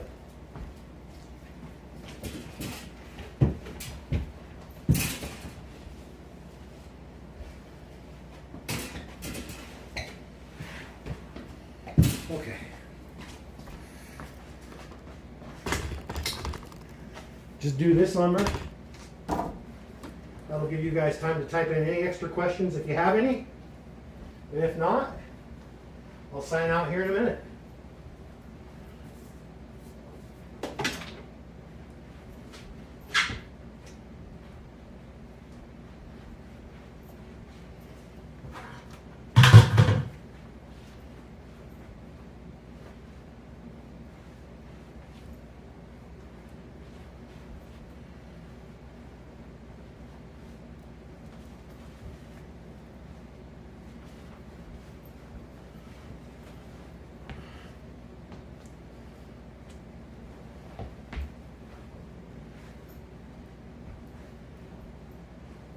One thing I will say, guys, these Jamie Foy 306 New Balance sneakers, that's a hash maker sneaker right there. I poured a bucket of water on top of these sneakers, and when I took my shoe off later, my sock was not wet.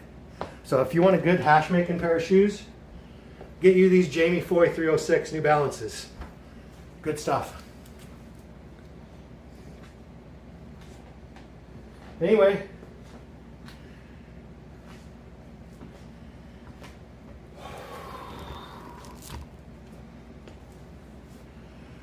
as always, guys, this has been David with Full Melt Extractions, reminding you to keep up that passion for the hashing. Thanks for watching, and happy hashing.